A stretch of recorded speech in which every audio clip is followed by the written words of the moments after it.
We acknowledge that the land on which Ryerson University is situated is the traditional territory of many nations, including the Mississaugas of the Credit, the Anishinaabe, the Chippewa, the Haudenosaunee, and the Wendat peoples, and is now home to many diverse First Nations, Inuit, and Métis peoples.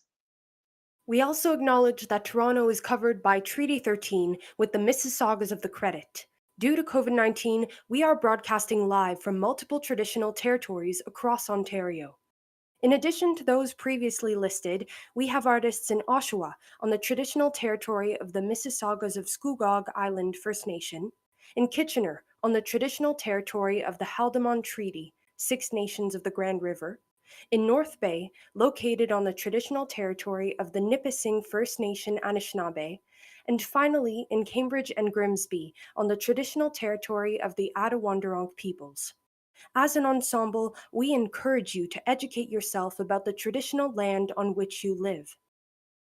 If you're interested in better educating yourselves, looking for ways to volunteer in nearby communities, or donating funds, we've included links to resources in the description below the video. These actions are important steps that go beyond acknowledgement and into significant change and reconciliation. Thank you for tuning in. We hope you enjoy the show.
Now is the winter of our discontent, made glorious summer by this son of York, and all the clouds that lowered upon our house in the deep bosom of the ocean buried. Now are our brows bound with victorious wreaths, or bruised arms hung up for monuments. Grim-visaged war has smoothed his wrinkled front, and now, instead of mounting barbed steeds to fret the souls of fearful adversaries, he capers nimbly in a lady's chamber to the lascivious pleasing of a lute. But I, that am not made or for sportive tricks, nor made to court an amorous looking-glass, I that am curtailed by this fair proportion, cheated by feature, by dissembling nature, deformed, unfinished, sent before my time into this breathing world scarce half made up, and that so lamely and fashionable dogs bark at me as I halt by them. Why, I, in this weak piping time of peace, have no delight to pass away the time, unless to spy my shadow in the sun and descant on my own deformity. And therefore, since I cannot prove a lover, to entertain these fair, well-spoken days, I am determined to prove a villain, and hate the idle pleasures of these days. Plots I have laid, inductions dangerous, by drunken prophecies, libels, and dreams, to set my brother Clarence and the king in deadly hate, one against the other. And if King Edward be as true and just as I am subtle, false, and treacherous, this day should Clarence closely be mewed up about a prophecy which says that G of Edward's heirs the murderer shall be. Dive thoughts down to my soul. Here Clarence comes. Brother, good day. What means this armed guard that waits upon your grace? His Majesty, tendering my person's safety, hath appointed this conduct to convey me to the tower. Upon what cause? Because my name is George. Alack, my lord, that fault is none of yours. But what's the matter, Clarence? May I know? Yes, Richard, when I know, for I protest as yet I do not. But as I can learn, he hearkens after prophecies and dreams, and says a wizard told him that by G his issue disinherited should be. And for my name of George begins with G, it follows in his thought that I am he. Why, this is when men are ruled by women. It's not the king that sends you to the tower. Elizabeth, his wife Clarence, 'tis she that tempered him to this extremity. Was it not she and her brother Rivers that made him send Lord Hastings to the tower?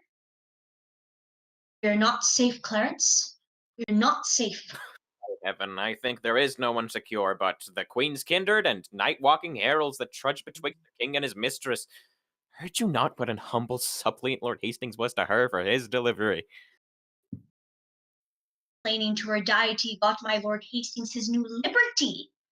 I tell you what, I think it is our way, if we keep in favor with the king, to be her men and wear her livery. The jealous or worn widow and herself, since that our brother dumped the gentlewomen, are mighty gossips of our monarchy. I beseech your graces both to pardon me. His Majesty hath straitly given in charge that no one shall have private conference of what degree soever with your brother. Even so. And please your worship, Brackenbury, you may partake in anything we say. We speak no treason, man. You know my charge, Brackenbury, and will obey. Here the queen's abjects and must obey. Brother, farewell. I will unto the king, and whatsoever you will employ me in, I will perform to enfranchise you.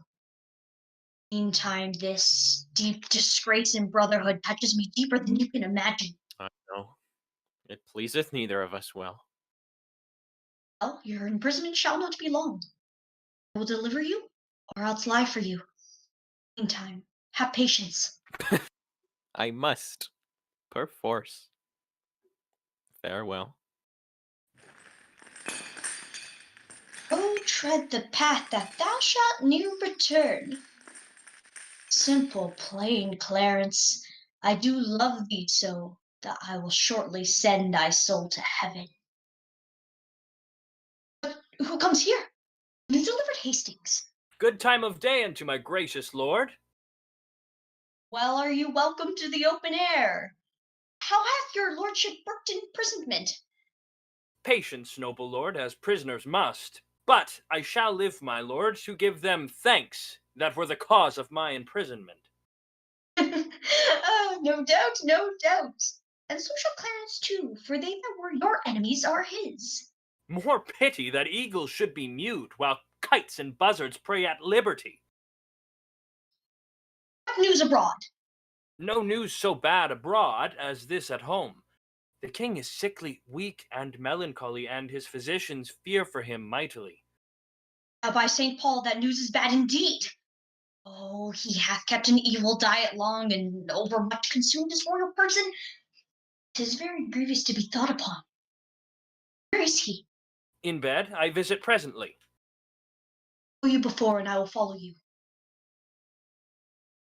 He cannot live, I hope, and must not die till George be packed with post-horts up to heaven. And, while not in deep intent, Clarence hath none other day to live. Which done, God take King Edward to his mercy, and leave the world for me to bustle in. For then I will marry sweet Lady Anne. But though I killed her husband and her father, the readiest way to make the wench amends is to become her husband and her father, which will I, not so much for love, but yet I run before my horse to the market. Clarence still breathes, Edward still lives and reigns. When they are gone, then I must count my gains.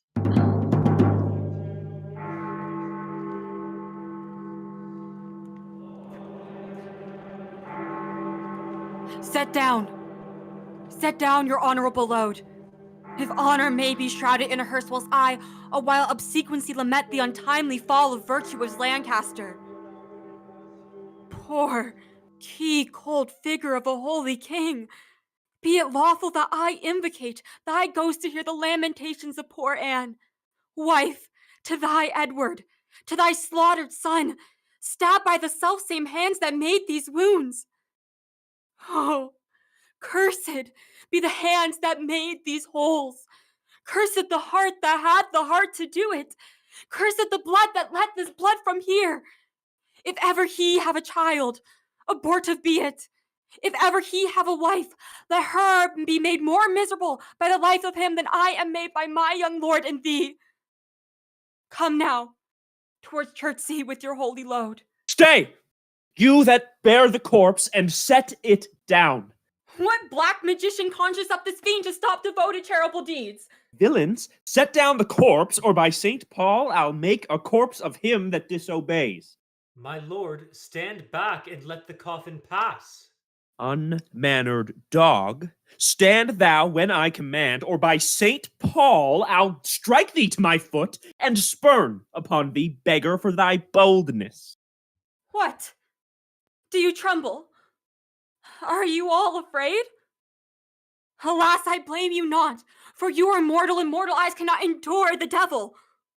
Avaunt, thou dreadful minister of hell! Thou hast a power over his mortal body his soul cannot have. Therefore be gone. Sweet saint, for charity be not so cursed. Foul devil, for God's sake, hence, and trouble us not, for thou hast made thy happy earth thy hell, filled it with cursing cries and deep exclaims. If thou delighted to view thy heinous deeds, then behold the pattern of thy butcheries. Oh, gentlemen, see! See dead Henry's wounds opened up their congealed mouths and bleed afresh! For 'tis thy presence that exhales from cold and empty veins where blood does not dwell. Oh, God, what's this blood made? Revenge his death. Oh, earth, which this blood drinks, revenge his death. Either heaven with lightning strike the murderer dead, or earth gape open wide and eat him quick. Lady, you know no rules of charity which renders good for bad, blessings for curses. Villain, Thou knowest no law of God nor man, no fear some touch of pity. But I know none, and therefore am no beast. Oh, wonderful, when the devil tells the truth. More wonderful when angels are so angry. Fairer than tongue can name thee. Let me have some patient leisure to excuse myself. Fouler than heart can think thee. Thou canst make no excuse current than to hang thyself. Did thou not kill this king? I grant ye. Dost grant me, hedgehog? Then God grant me to be made as be damned for this wicked deed. Oh, he was gentle, mild, and virtuous. The better for the King of heaven that hath him, for he was fitter for that place than earth. And thou was unfit for any place but hell. Yes, one place else, if you'll hear me name it. Some dungeon. Your bed chamber. Ill rest beside the chamber where thou liest. So will it, madam, till I lie with you. I hope so. I know so. But, gentle Lady Anne, to leave this keen encounter of our wits and fall something into a slower method, is not the causer of these timeless deaths as blameful as the executioner? Thou was the cause and most accursed effect. Your beauty was the cause of that effect. Your beauty that did haunt me in my sleep to undertake the death of all the world, so I might live 1 hour in your sweet bosom. If I thought that, I tell thee, homicide, these nails should rend that beauty from my cheeks. These eyes cannot endure that beauty's rack. As all the world is cheered by the sun, so I by that. It is my day, my life, Black my... night, oh shade thy day, and death thy life. Curse not thyself, fair creature. Thou art both. I would I were, to revenge on thee.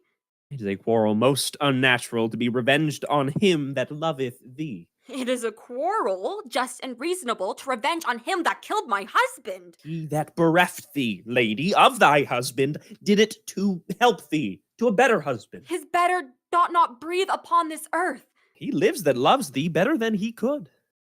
Where is he? Here. Puh! Why dost thou spit at me? Would it were mortal poison for thy sake. Never came poison from so sweet a place. Never hung poison on a fouler toad. Out of my sight! Thou dost infect mine eyes. Thine eyes, sweet lady, have infected mine. Would they were basilisks to strike thee dead. I would they were, that I might die at once. For now they kill me with a living death. Mine eyes, which never shed remorseful tear, thy beauty hath made blind with weeping.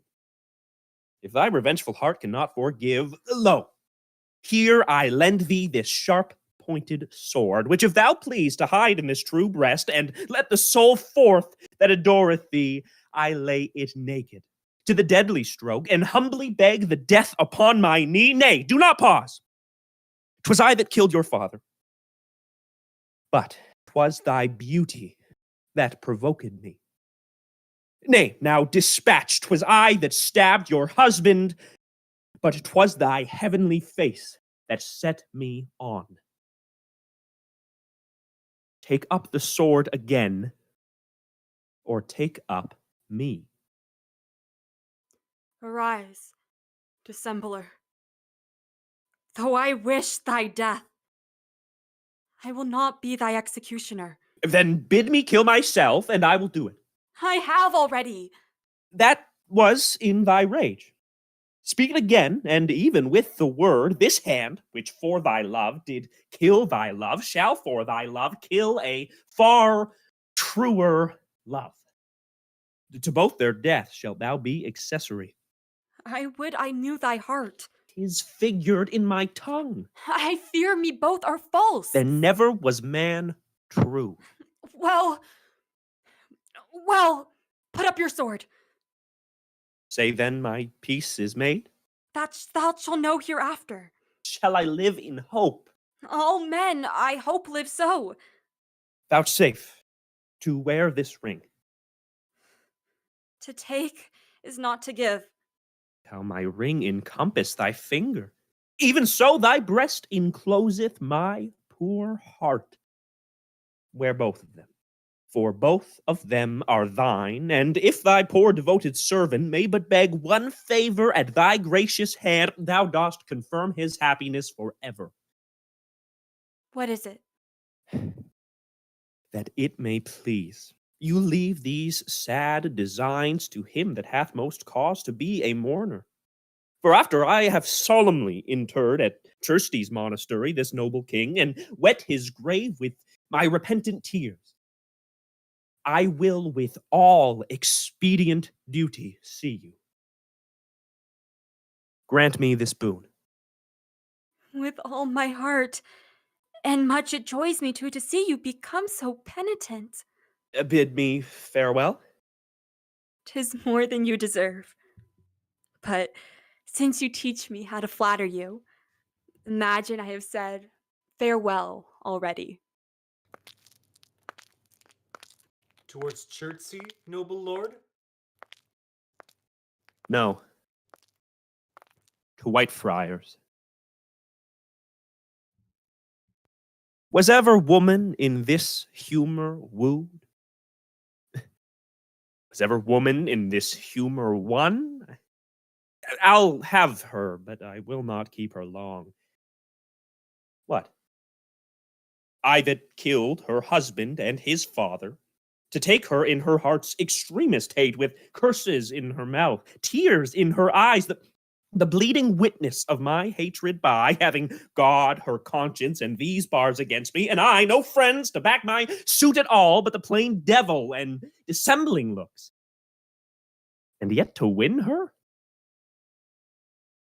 All the world to nothing! Ha! Hath she forgot already that brave prince? Edward, her lord, whom I some 3 months since stabbed in my angry mood at Tewkesbury? And will she yet debase her eyes on me, that cropped the golden prime of this sweet prince, and made her widow to a woeful bed? On me, whose all not equals Edward's moiety, on me that halts and am misshapen thus? I do mistake my person all this while. Upon my life she finds, although I cannot, myself to be a marvelous, proper man. Shine out, fair sun, till I have bought a glass that I may see my shadow as I pass.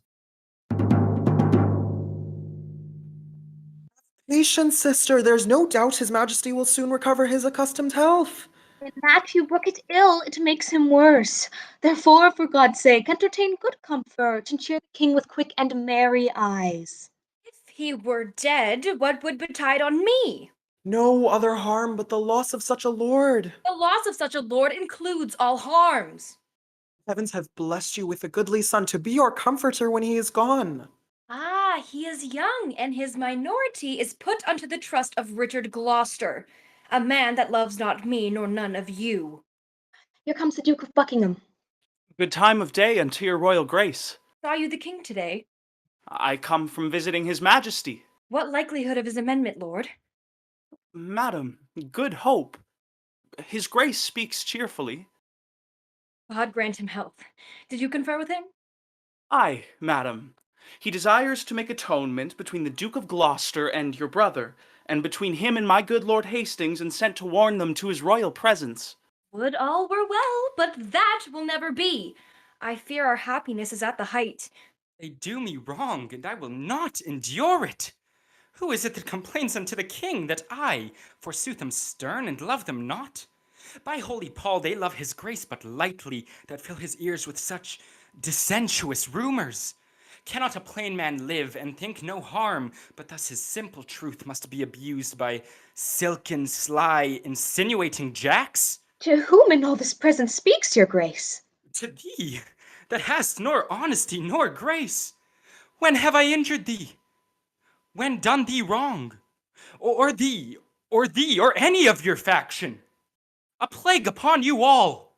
His royal grace, whom God preserve better than you would wish, cannot be quiet scarce a breathing while, but you must trouble him with lewd complaints. Brother of Gloucester, you mistake the matter. The king, on his own royal disposition, and not provoked by any suitor else, wishes to know the grounds of your ill will in order to remove it. I cannot tell. The world has grown so bad that wrens make prey where eagles dare not perch. Since every jack became a gentleman, there's many a gentle person made a jack. Come, we know your meaning, Brother Gloucester. You envy my advancement and my friends. God grant we never may have need of you. Meantime, God grants that I have need of you. Our brother is imprisoned by your means, myself disgraced, and the nobility held in contempt, while great promotions are daily given to ennoble those that scarce some 2 days since were worth a noble. I never did incense his majesty against the Duke of Clarence, but have been an earnest advocate to plead for him.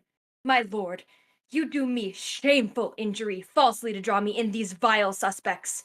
You may deny you were not the means of my Lord Hastings' late imprisonment. I may, my lord, for... She may, Lord Rivers! Why, who knows not so?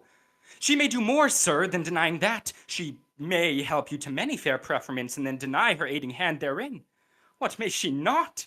She may, I marry, may she? What marry may she? What marry may she? Marry with a king!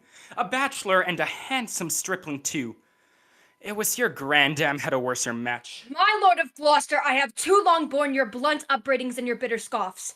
I had rather be a country servant maid than a great queen with this condition, to be baited, scorned, and stormed at. By heaven, I will acquaint his majesty of those gross taunts that oft I have endured. What? Threat you me with telling of the king? Tell him and spare not. Look, what I have said I will avouch in presence of the king. I dare adventure to be sent to the tower. 'Tis time to speak. My pains are quite forgot. Out, devil! I do remember them too well. Thou kill'st my husband Henry in the tower, and Edward, my poor son, at Tewkesbury. Ere you were queen, I, or your husband king, I was a pack horse in his great affairs. To royalize his blood, I spent mine own. Aye, and much better blood than his or thine. In all which time you and your first husband were factious for the house of Lancaster, and Rivers so were you. Let me put in your minds, if you forget, what you have been ere this and what you are, withal what I have been and what I am. A murderous villain, and so still thou art. Poor Clarence did forsake his father-in-law, aye, and forswore himself, which Jesu pardon. Which God revenge. To fight on Edward's party for the crown, and for his fee. Poor lord, he is mewed up. I would to God my heart were flint, like Edward's, or Edward soft and pitiful like mine. I am too childish foolish for this world. We followed then our lord, our sovereign king, so should we you if you should be our king. If I should be, I had rather be a peddler. Far be it from my heart the thought thereof. Can no longer hold me patient. Hear me, you wrangling pirates, that fall out in sharing that which you have pilled from me. Which of you trembles not that looks on me? If not, that I am queen, you bow like subjects. Yet that by you deposed, you quake like rebels. Gentle villain, do not turn away. Foul, wrinkled witch, what makes thou in my sight? But repetition of what thou hast marred. Wert thou not banished on pain of death? I was. But I do find more pain in banishment than death can yield me here by my abode. A husband and a son thou owest to me, and thou a kingdom, all of you allegiance. This sorrow that I have by right is yours, and all the pleasures you usurp are mine. The curse my noble father laid on thee, when thou didst crown his warlike brows with paper, and with thy scorns drewest rivers from his eyes, and then, to dry them, gavest him a cloth steeped in the faultless blood of pretty Rutland. His curses then, from bitterness of soul denounced against thee, are all fallen upon thee. And God, not we, hath plagued thy bloody deed. So just is God to right the innocent. Oh, 'twas the foulest deed to slay that babe, and the most merciless that e'er was heard of. Tyrants themselves wept when it was reported. No one but prophesied revenge for it. What? Were you snarling all before I came, ready to catch each other by the throat, and turn you all your hatred now on me? Did his dread curse prevail so much with heaven that Henry's death, my lovely Edward's death, their kingdom's loss, my woeful banishment, should all but answer for that peevish brat? Can curses pierce the clouds and enter heaven? Why then give way, dull clouds, to my quick curses. Though not by war, by surfeit, die your king, as ours by murder to make him a king. Edward thy son, that now is Prince of Wales, for Edward my son, that was Prince of Wales, die in his youth by like untimely violence. Thyself a queen, for me that was a queen, outlive thy glory like my wretched self. Long mayest thou live to wail thy children's death, and see another, as I see thee now, decked in thy rights as thou art stalled in mine. I pray that none of you live your natural age, but by some unlooked accident cut off. Thy charm, thou hateful withered hag! And leave out thee. Stay, dog, for thou shalt hear me. If heaven have any grievous plague in store, exceeding those that I can wish upon thee, oh, let them keep it till thy sins be ripe, then hurl down their indignation on thee. The worm of conscience still begnaw thy soul. Thy friends suspect for traitors while thou livest, and take deep traitors for thy dearest friends. No sleep close up that deadly eye of thine, unless it be while some tormenting dream affrights thee with the hell of ugly devils. Thou elvish marked, abortive, bruting hog, the slave of nature and the son of hell. Thou slander of thy heavy mother's womb, thou loathed issue of thy father's loins, thou rag of honor, thou detested Margaret! Richard! Huh? I call thee not. I cry thee mercy then, for I did think that thou hadst called me all these bitter names. Why, so I did, but looked for no reply. Oh, let me make the period to my curse. 'Tis done by me, and ends in Margaret. You're cursed against yourself. Poor painted queen, vain flourish of my fortune. Why strewest thou sugar on that bottled spider, whose deadly web ensnareth thee about? The day will come that thou shalt wish for me to help thee curse this poisonous bunchback toad. False boding woman, end thy frantic curse, lest to thy harm thou move our patience. Foul shame upon you!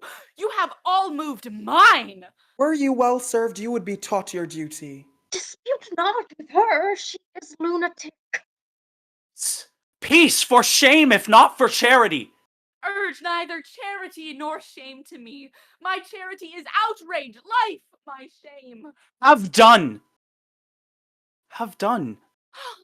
Princely Buckingham, I'll kiss thy hand in sign of league and amity with thee. Thy garments are not spotted with our blood, nor thou within the compass of my curse. Oh, Buckingham, take heed of yonder dog. Look, when he fawns, he bites, and when he bites, his venom tooth will rankle to the death. Have naught to do with him, beware of him. Sin, death, and hell have set their marks on him, and all their ministers attend on him. What doth she say, my lord of Buckingham? Nothing that I respect, my gracious lord. What? Dost thou scorn me for my gentle counsel, and soothe the devil that I warn thee from? Oh, but remember this another day, when he shall split thy very heart with sorrow, and say poor Margaret was a prophetess. Live each of you the subjects to his hate, and he to yours, and all of you to God's. My hair doth stand on end to hear her curses. And so doth mine. I muse why she's at liberty. I cannot blame her. She hath had too much wrong, and I repent my part thereof that I have done to her. I never did her any to my knowledge. Yet you have all the vantage of her wrong. Marry, as for Clarence, he is well repaid. He is franked up to fatting for his pains. God pardon them that are the cause thereof. A virtuous and Christian-like conclusion to pray for them that have done scathe to us. Madam, his majesty doth call for you, and for your grace, and yours, my gracious lords. Stanley, I'll come. Lords, will you go with me? We wait upon your grace.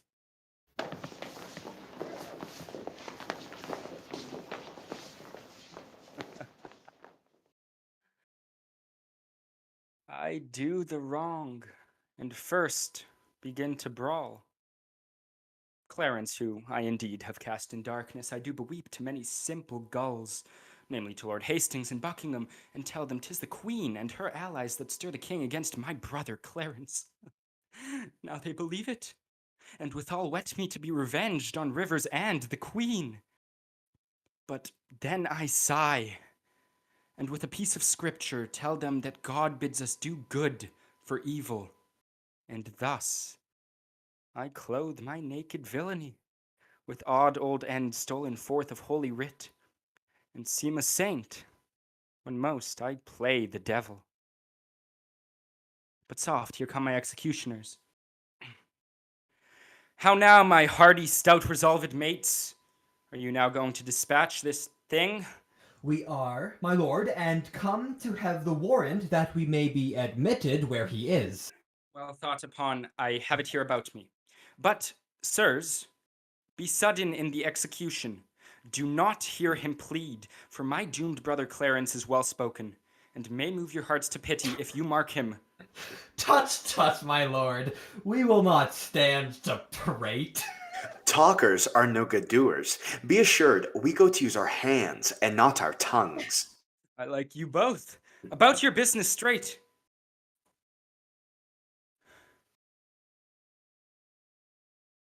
I have no brother.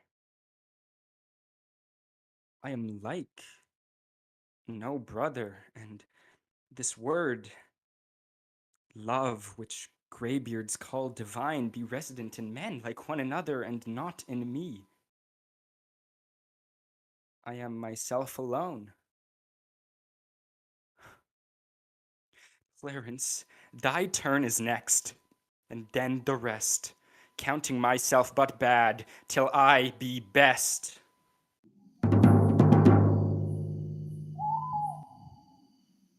Why looks your grace so heavily today?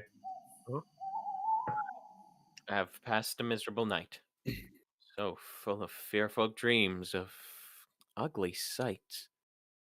What was your dream, Clarence? I pray you, tell me. Methought that I had broken from the tower and was sailing to cross Burgundy, and in my company my brother Richard, who from my cabin tempted me to walk upon the hatches. As we paced along upon the giddy footing of the deck, methought that Richard stumbled, and in falling struck me that thought to stay him overboard into the tumbling billows of the main. Oh, Lord, methought what pain it was to drown. What dreadful noise of water in mine ears, what sights of ugly death within my eyes. Methought I saw 1,000 fearful wracks, 1,000 men that fishes not upon, wedges of gold, great anchors, heaps of pearl all scattered in the bottom of the sea. Some lay in dead men's skulls, and in the holes where eyes did once inhabit they were crept, as 'twere in scorn of eyes, reflecting gems that wooed the slimy bottom of the deep and mocked the dead bones that lay scattered by. Had you such leisure in the time of death to gaze upon these secrets of the deep? Thought I had, and often did. I strive to yield the ghost, but still the envious flood stopped in my soul and would not let it forth to find the empty, vast, and wandering air, but smothered it within my panting bulk, who almost burst to belch it in the sea. Awakened you not in this sore agony? No, my dream was lengthened after life. Then began the tempest to my soul. I passed, methought, the melancholy flood unto the kingdom of perpetual night. With that, methoughts a legion of foul fiends environed me and howled in mine ears such hideous cries that with the very noise I, trembling, waked, and for a season after could not believe but that I was in hell, such terrible impression made my dream. No marvel, Lord, though it affrighted you. I am afraid, methinks, to hear you tell it. O Brackenbury, I have done such things that now give evidence against my soul for King Edward, and see how he requites me. Brackenbury, I prithee stay by me. My soul is heavy, and I fain would sleep. I will, my lord. God give your grace good rest. Sorrow breaks seasons, and reposing hours makes the night morning and the noontide night. Princes have but their titles for their glories, an outward honor for an inward toil. And for unfelt imaginations, they often feel a world of restless cares, so that between their titles and low name, there's nothing differs by the outward fame. Who's here? What wouldst thou? And how camest thou hither? I would speak with Clarence, and I came hither on my legs. What, so brief? 'Tis better, sir, than to be tedious. Let him see our commission and talk no more. I am in this commanded to deliver the noble Duke of Clarence to your hands. I will not reason what is meant hereby, because I will be guiltless from the meaning. There lies the Duke, asleep, and there the keys. Fare you well. What? Shall we stab him as he sleeps? No, he'll say 'twas done cowardly when he wakes. Why? He shall never wake until the great judgment day. Why, then he'll say we stabbed him sleeping. The urging of that word judgment hath bred a kind of remorse in me. What? Art thou afraid? Not to kill him, having a warrant, but to be damned for killing him, from the which no warrant can defend me. I thought thou hadst been resolute. So I am to let him live? I'll back to the Duke of Gloucester and tell him so. Nay, I prithee, stay a little. I hope this passionate humor of mine will change. It wasn't one to hold me, but while one tells 20. 1, 2, 3, 4, 5, 6, 7, 8, 9, 11, 12, 15, 15, 16, 17, 19, 19. 20. How dost thou feel thyself now? Faith, some certain dregs of conscience are yet within me. Remember our reward when the deed's done. He dies. I had forgot the reward. Where's thy conscience now? In the Duke of Gloucester's purse. When he opens his purse to give us our reward, thy conscience flies out. 'Tis no matter. Let it go. There's few or none will entertain it. What if it comes to thee again? I'll not meddle with it.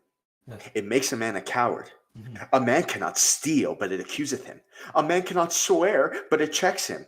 A man cannot lie with his neighbor's wife, but it detects him. And every man that means to live well endeavors to trust to himself and live without it. 'Tis even now at my elbow, persuading me not to kill the Duke. Take the devil in thy mind, and believe him not. I am strong-framed. He cannot prevail with me. Spoke like a brave man that respects his reputation. Come, shall we fall to work? Strike him on the costard with the hilt of thy sword, and then throw him into the Malmsey butt in the next room. Oh, excellent device, and make a sop of him. Soft! He wakes. Strike! No! We'll reason with him. Where art thou, keeper? Give me a cup of wine. You shall have wine enough, my lord, anon. God's name, what art thou? A man, as you are, But not as I am royal. nor you, as we are, loyal. Yeah, your eyes do menace me. Why look you so pale? Who sent you hither? Wherefore do you come? To Hear me. Aye. You scarcely have the hearts to tell me so, and therefore cannot have the hearts to do it. Wherein, my friends, have I offended you? Offended us you have not, but the king. I shall be reconciled to him again. Never, my lord. Therefore prepare to die. Are you drawn forth among a world of men to slay the innocent?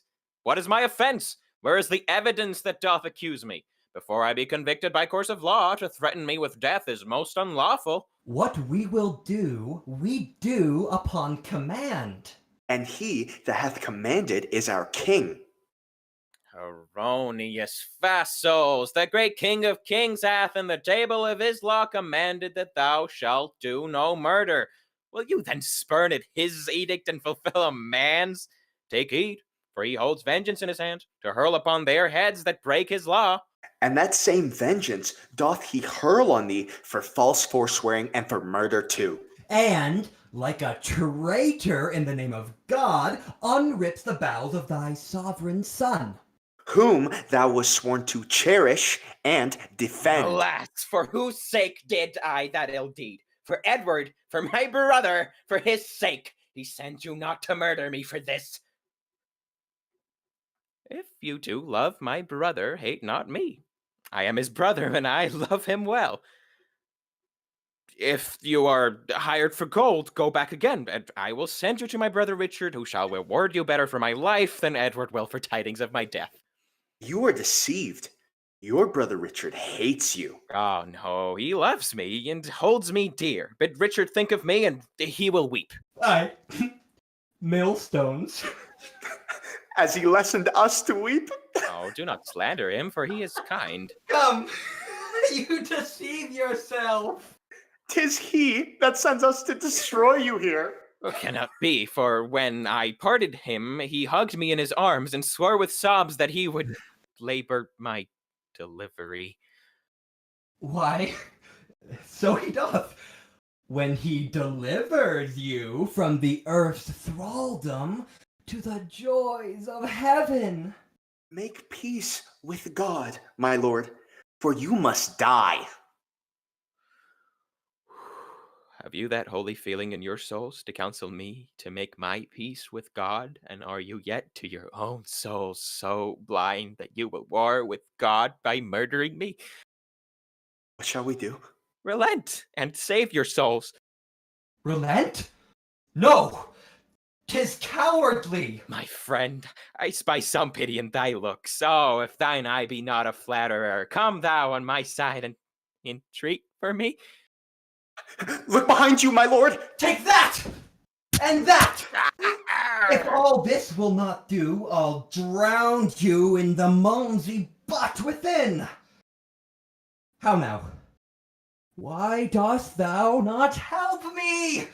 By heavens, Richard shall know how slack you have been.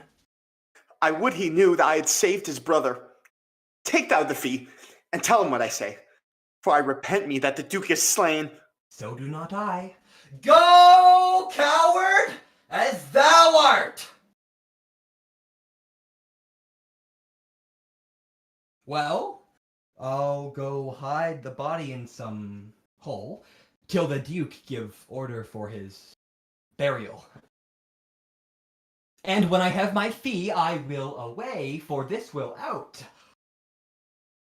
And then I must not stay.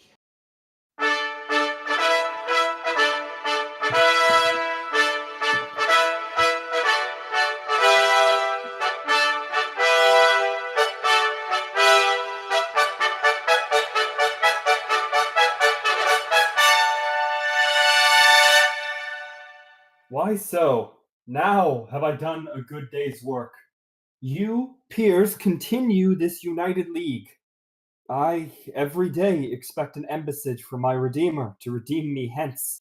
And more, in peace my soul shall part to heaven, since I have made my friends at peace on earth. Rivers, Hastings, take each other's hand. Dissemble not your hatred, swear your love. By heaven, my soul is purged from grudging hate, and with my hand I seal my true heart's love. So thrive I, as I truly swear the like. Madam, yourself is not exempt from this, nor you, Lady Grey, Buckingham, nor you. You have been factious, one against the other. Wife, love Lord Hastings, let him kiss your hand, and what you do, do it unfeignedly. There, Hastings, I will never more remember our former hatred, so thrive I and mine. Lady Grey, embrace him. Hastings, love Grey. This interchange of love, I here protest, upon my part shall be inviolable. And so swear I. Now, princely Buckingham, seal thou this league with thy embracements to my wife's allies, and make me happy in your unity. Whenever Buckingham doth turn his hate upon your grace, I would God punish me with hate in those where I expect most love. When I have most need to employ a friend, and most assured that he is a friend, deep, hollow, treacherous, and full of guile be he unto me when I am cold in love to you or yours. A pleasing, cordial, princely Buckingham, is thy vow unto my sickly heart. There wanteth now our brother Richard here to make the blessed period of this peace. And in good time here comes the noble Duke. Good morrow to my sovereign king and queen, and princely peers. A happy time of day. Happy indeed, as we have spent the day. Richard, we have done deeds of charity, made peace of enmity, fair love of hate between these swelling, wrong-incensed peers. A blessed labor, my most sovereign lord. If any here by false intelligence hold me a foe, if I unwittingly have aught committed that is hardly borne by any in this presence, I desire to reconcile me to their friendly peace. 'Tis death to me to be at enmity. I hate it, and desire all good men's love. First, madam, I entreat true peace of you, which I will purchase with my duteous service. Of you, my noble cousin Buckingham. Of you both, Lord Rivers and Lady Grey. I do not know that Englishman alive with whom my soul is any jot at odds. I thank God for my humility. A holy day shall this be kept hereafter. I would to God all strifes were well compounded. My sovereign lord, I do beseech your highness to take your brother Clarence to your grace. Why, madam, have I offered love for this to be so flouted in this royal presence? Who knows not that the gentle duke is dead? What? Dead? You do him injury to scorn his corpse. Who knows not he is dead? Who knows he is? Seeing heaven, what world is this? Is Clarence dead? The order was reversed. But he, poor man, by your first order died. God grant that some less noble and less loyal, nearer in bloody thoughts and not in blood, deserve not worse than wretched Clarence did, and yet go current from suspicion. A favor, my king, for my service done.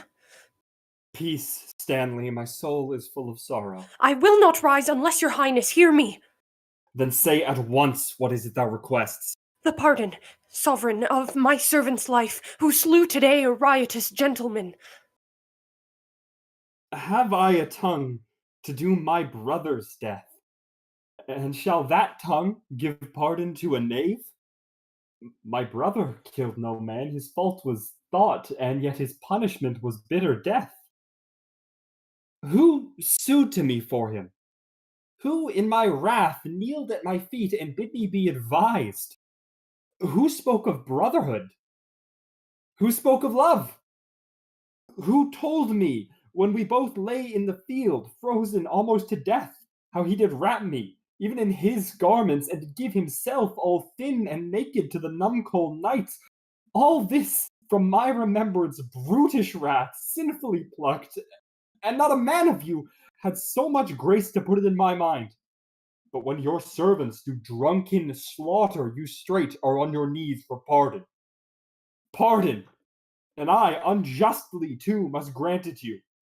Before my brother not a man would speak. Clarence, poor soul, the proudest of you all have been beholding to him in his life, yet none of you would once beg for his life.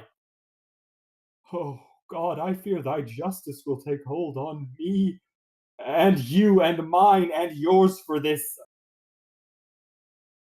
Come, Hastings, help me to my chamber. Poor Clarence.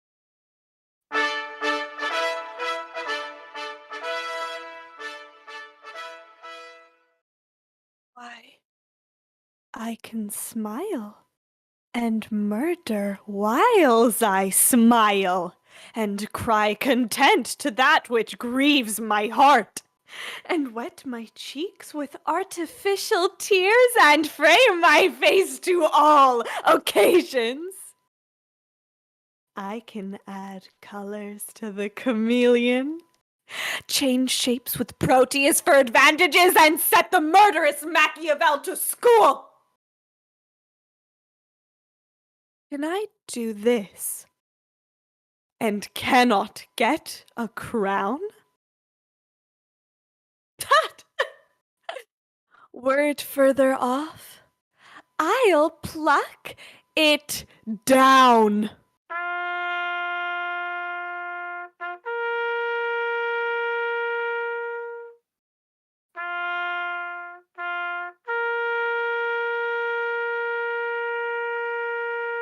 Oh, who shall hinder me to wail and weep, to chide my fortune and torment myself?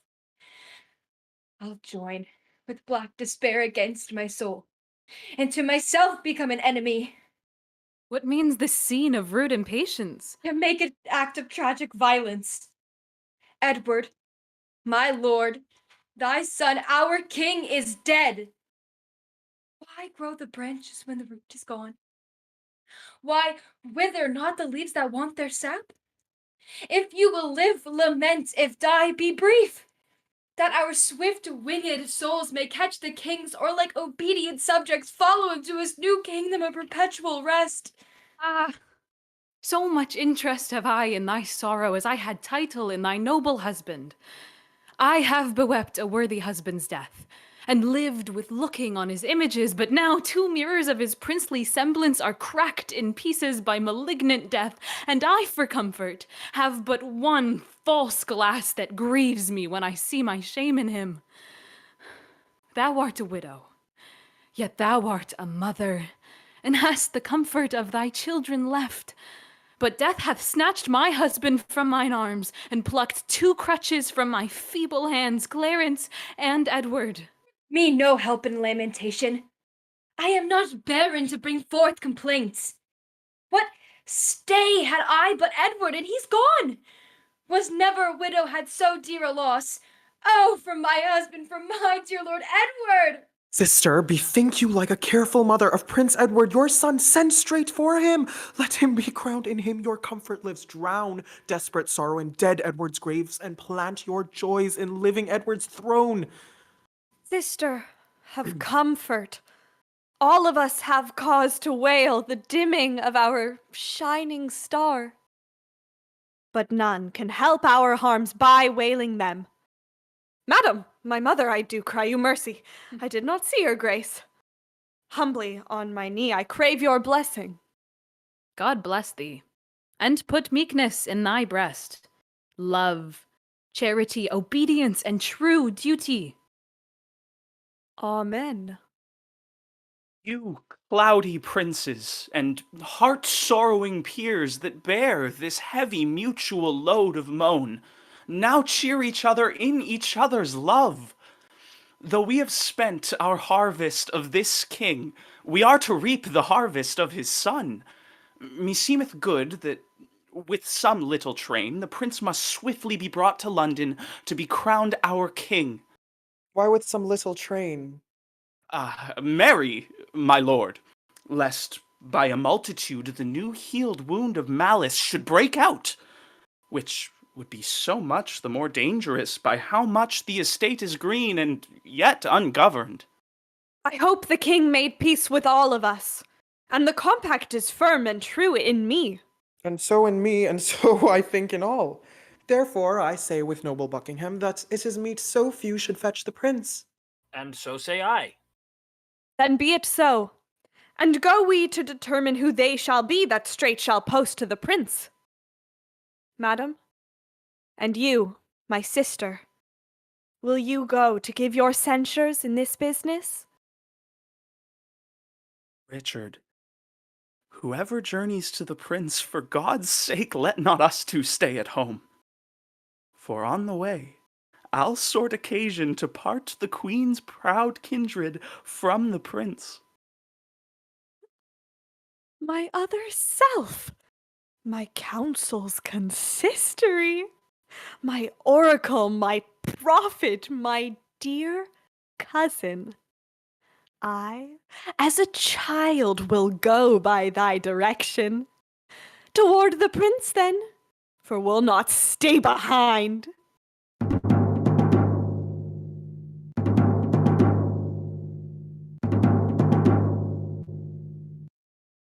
I long with all my heart to see young Edward. I hope that he has grown since last I saw him. But I hear no. They say my son of York has almost overtaken him in his growth. Aye, mother, but I would not have it so. Why?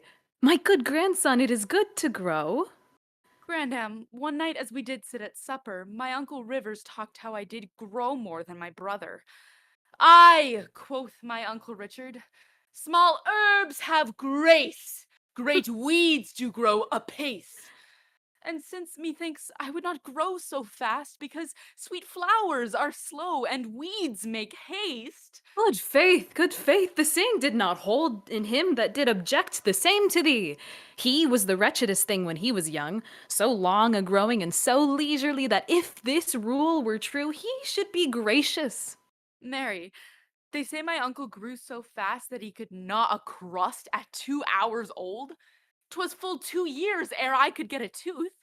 Grandam, this would have been a biting jest. I prithee, pretty York, who told thee this? Grandam, his nurse. His nurse? Why, she was dead ere thou wast born. If it were not she, I cannot tell who told me. A parlous boy, go to, you are too shrewd. Good madam, be not angry with the child. Little pitchers have big ears. Ah, here comes Lord Stanley. What news? Such news, madam, as grieves me to report. How fares the prince? Well, madam, and in health. What is thy news? Lord Rivers and Lady Grey are sent to prison. Who hath committed them?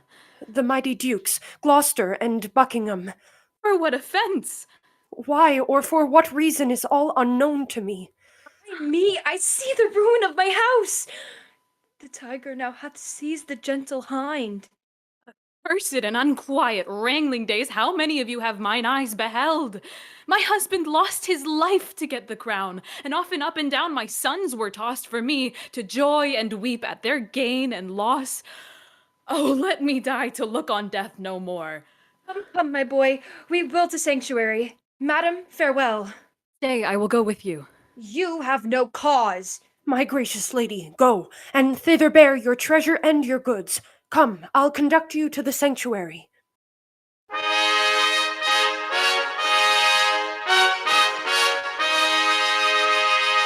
Sweet prince, to London, to your chamber. Welcome, dear nephew, my thoughts sovereign. The weary way hath made you melancholy. No, uncle, but our crosses on the way have made it tedious, wearisome, and heavy. I want more uncles here to welcome me. Those uncles which you want were dangerous. Your grace attended to their sugared words, but looked not on the poison of their hearts. God keep you from them, and from such false friends. God keep me from false friends, but they were none. My lord, the Mayor of London comes to greet you. God bless your grace with health and happy days. I thank you, good lady, and thank you all. I thought my mother and brother York would long ere this have met us on the way. Fie, what a slug is Hastings that he comes not to tell us whether they will come or no. And in good time, here comes the sweating lord. Welcome, my lord. What will our mother come? The queen, your mother, and your brother York have taken sanctuary. The tender prince would fain have come with me to meet your grace, but by his mother was perforce withheld. Fie! What an indirect and peevish course is this of hers! Bishop Ely, will your grace persuade the queen to send the Prince of York unto his princely brother presently? If she deny, Lord Hastings go with him, and from her jealous arms pluck him perforce. Buckingham, if the queen be obdurate to mild entreaties, God in heaven forbid we should infringe the holy privilege of blessed sanctuary.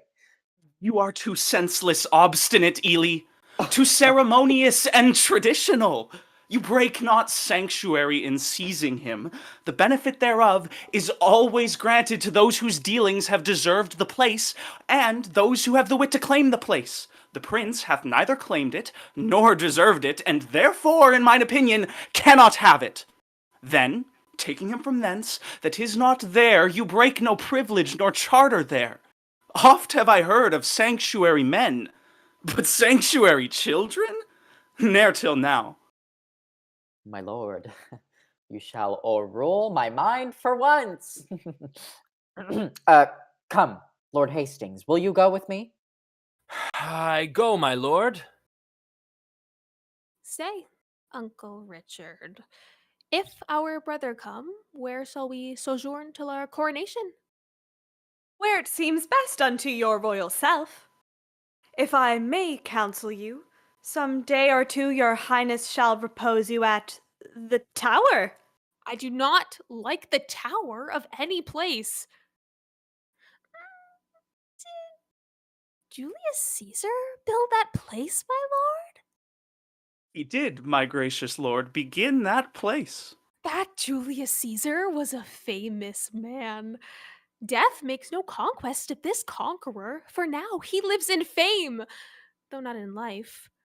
I tell thee what, my cousin Buckingham, if I do live until I be a man, I'll win our ancient right in France again, or die a soldier as I lived a king.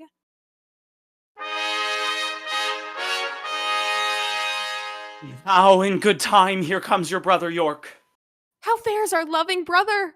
Well, my dread lord, so I must call you now. Aye, brother, to our grief, as it is yours. How fares our nephew, noble Prince of York? I thank you, gentle uncle. Oh, my lord, you said that idle weeds are fast in growth? The prince my brother hath outgrown me far. He hath, my lord. And therefore is he idle? Oh, my fair nephew, I must not say so. Then he is more beholding to you than I. He may command me as my sovereign, but you have power in me as in a kinsman. I pray you, uncle, give me your dagger. My dagger, little nephew, with all my heart. A beggar, brother. Of my kind uncle, that I know will give, and being but a toy which is no grief to give. A greater gift than that I'll give my nephew. A greater gift? Oh, that's the sword to it. Aye, gentle nephew, were't light enough. Oh, then I see you will part but with light gifts. In weightier things you'll say a beggar nay. Is it too weighty for your grace to wear? I weigh it lightly, were it heavier. Why would you have my weapon, little lord? I would, that I might thank you as you call me. How? Little. My brother York will still be cross in talk. Uncle, your grace knows how to bear with him. You mean to bear me, not to bear with me. Uncle, my brother mocks both you and me. Because that I am little, like an ape, he thinks that you should be on your shoulders! stories you pass along. Myself and my good cousin Buckingham will to your mother to entreat of her to meet you at the Tower, and welcome you. I shall not sleep in quiet at the Tower. Why? What should you fear? Mary, my Uncle Clarence's angry ghost. My grandam told me he was murdered there. I fear no uncle's dead. Nor none that live, I hope. And if they live, I hope I need not fear. But come, brother, with a heavy heart, thinking on them, go I unto the Tower.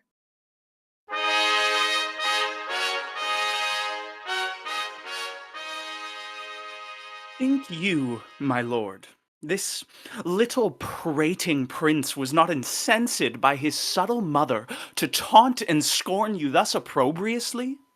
No doubt, no doubt.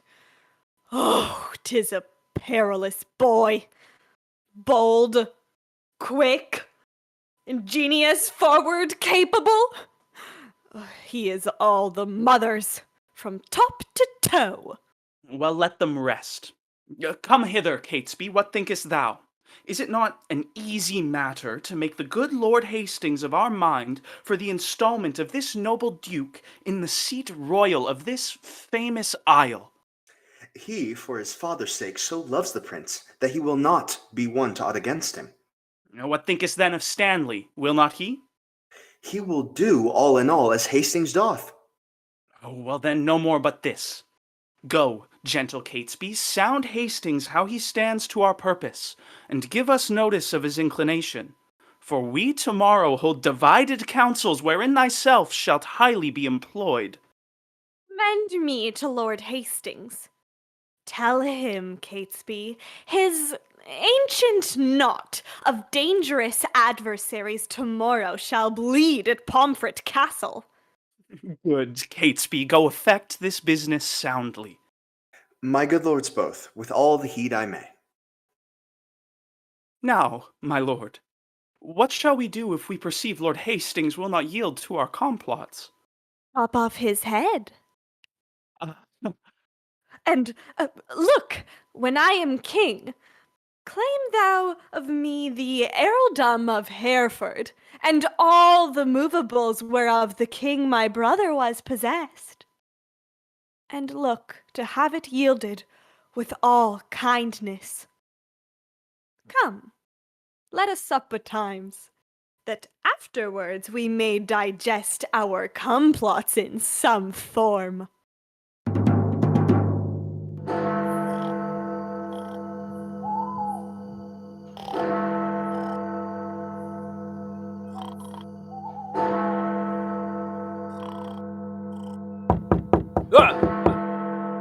What ho! My Lord Hastings! No! One with a message from the Lord Stanley. George? What's o'clock? Upon the stroke of 4. Not thy father sleep these tedious nights? So it appears that I have to say. He certifies your lordship that this night he dreamt the boar had razed off his helm. Besides, he says there are 2 councils kept, and that may be determined at the one, which may make you and him to grieve at the other. Therefore he sends to know your lordship's pleasure, if you will presently take horse with him, and with all speed post with him toward the north, to shun the danger that his soul divines. Go, George, go. Return unto thy father. Bid him not fear the separated council. His honor and myself are at the one, and at the other is my good friend Catesby, where nothing can proceed that toucheth us, whereof I shall not have intelligence. Tell him his fears are shallow and without instance. To fly the boar before the boar pursues were to incense the boar, to follow us and make pursuit where he did mean no chase.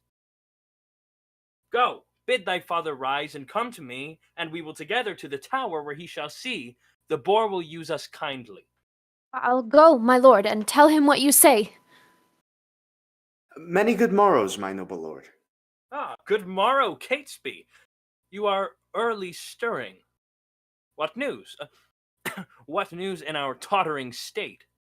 It is a reeling world indeed, my lord, and I believe will never stand upright till Richard wear the garland of the realm. How? Wear the garland?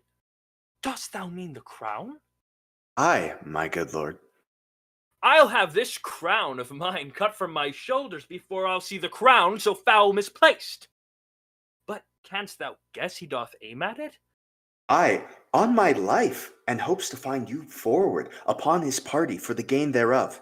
And thereupon he sends you this good news, that this same very day your enemies, Rivers and Grey, must die at Pomfret. Indeed, I am no mourner for that news, but that I'll give my voice on Richard's side to bar my master's heirs in true descent. God knows I will not do it, to the death. God keep your lordship in that gracious mind. But I shall laugh at this a 12-month hence, that they, which brought me in King Edward's hate, I outlive, to look upon their tragedy. Well, Catesby, ere a fortnight make me older, I'll send some packing that yet think not on it. 'Tis a vile thing to die, my gracious lord, when men are unprepared and look not for it. My lord, good morrow. Good morrow, Catesby. Where is your boar spear, Stanley? Fear you the boar and go so unprovided? You may jest on, but by the holy rood, I do not like these separated councils. Think you but that I know our state secure, I would be so triumphant as I am? Rivers and Grey, when they rode from London, were merry and supposed their states were sure, and they indeed had no cause to mistrust. But yet, you see how soon the day o'ercast. Pray God, I say I prove a needless coward. But come, my lord, shall we to the tower? Hear you not the news? Today the lords you talk of are beheaded. They, for their truth, might better wear their heads than some that have accused them wear their hats. But come, my lord, let's away.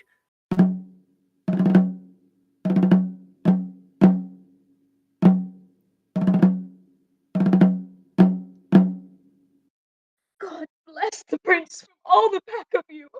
Not you are, damned bloodsuckers. The day you shall behold a subject die for truth, for duty, and for loyalty.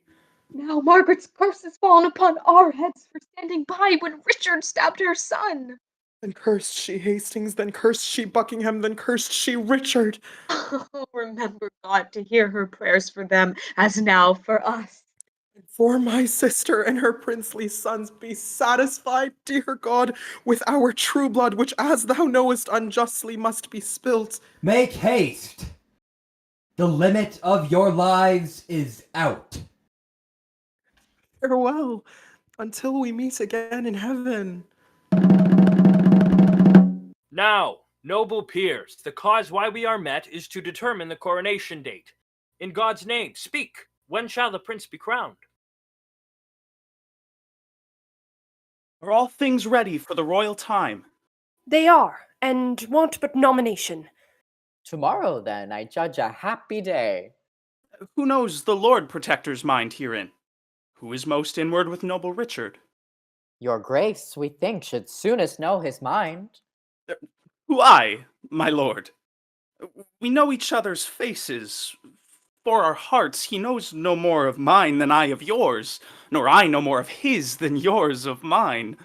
Lord Hastings, you and he are near in love. I thank his grace. I know he loves me well. Thus, my honorable lords, you may name the time, and on Richard's behalf, I'll give my voice, which I presume he'll take in gentle part. And in happy time, here comes the Duke himself. My noble lords and cousins all, good morrow. I have been long a sleeper, but I trust my absence doth neglect no great design, which by my presence might have been concluded. Had you not come upon your cue, my lord, William Lord Hastings had pronounced your part, I mean, your voice for crowning of the king. Then my Lord Hastings, no one might be bolder. Bishop of Ely, When I was less in Holborn, I saw good strawberries in your garden there. I do beseech you, send for some of them. Marry and will, my lord, with all my heart. Cousin of Buckingham, a word with you.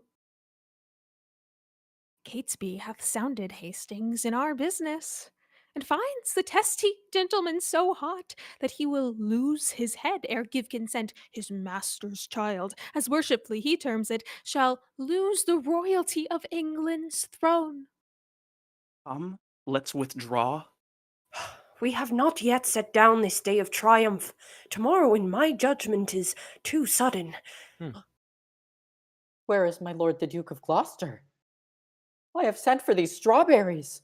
His grace looks cheerfully and smooth this morning. There's some conceit or other likes him well, in that he bids good morrow with such spirit.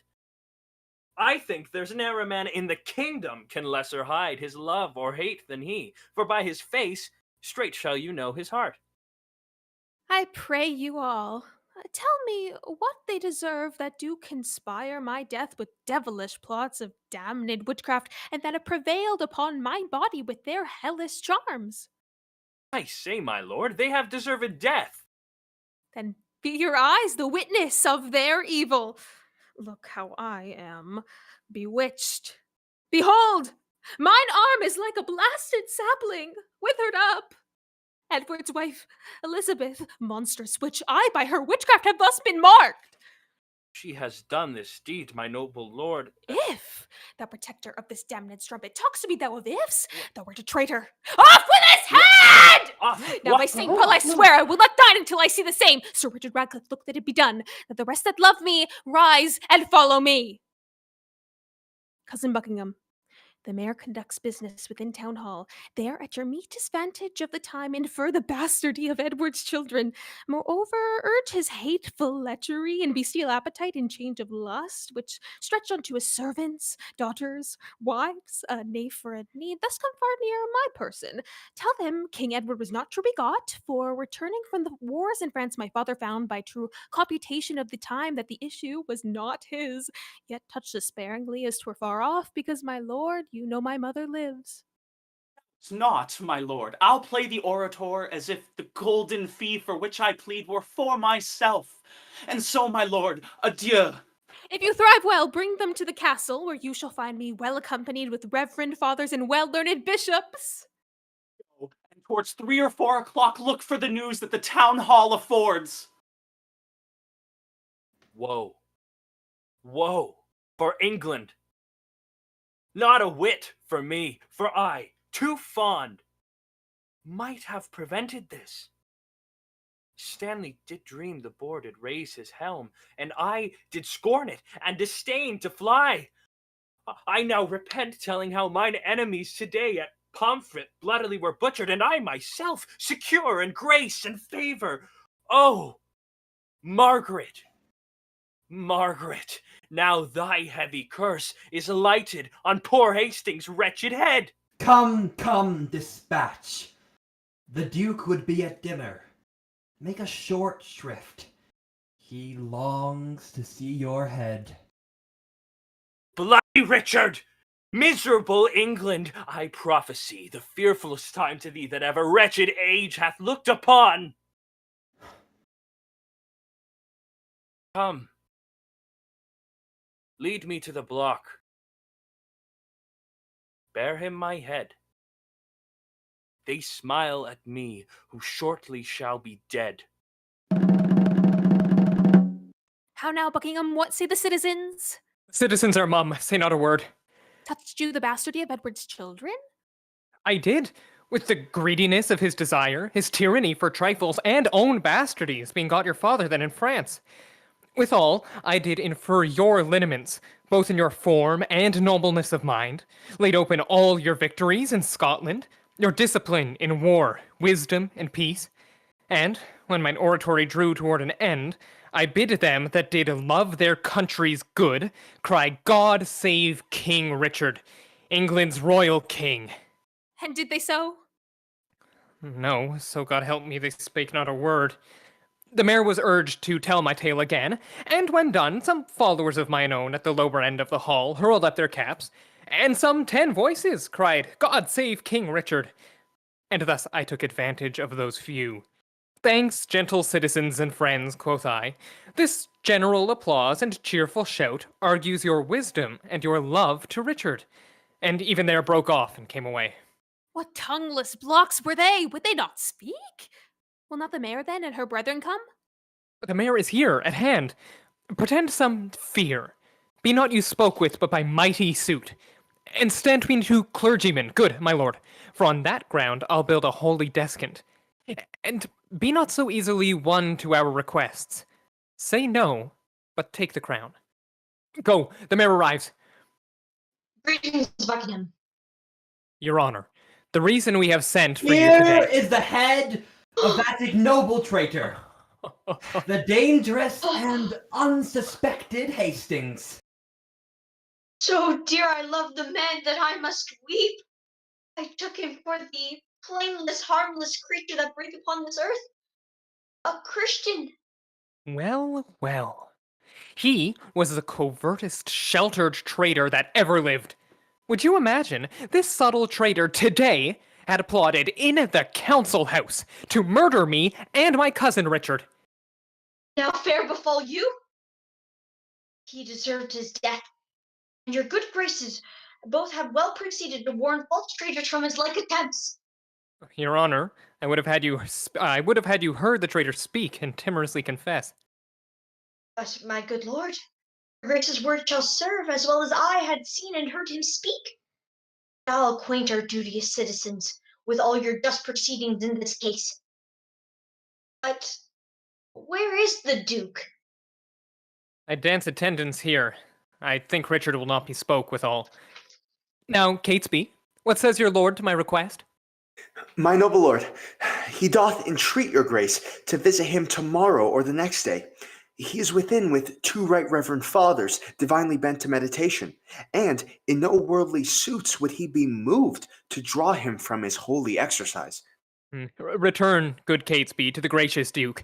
Tell him myself, the mayor, and citizens are come to have some conference with his grace. I'll signify so much unto him straight. Ah, lady, this Duke is not an Edward. He is not lulling on a lewd love bed, but on his knees, at meditation. Not sleeping to engross his idle body, but praying to enrich his watchful soul. Happy were England would this virtuous prince take on his grace the sovereignty thereof. But sure I fear we shall not win him to it. Marry God defend his grace should say us nay. When holy and devout religious men are at their beads, 'tis hard to draw them thence. So sweet is zealous contemplation.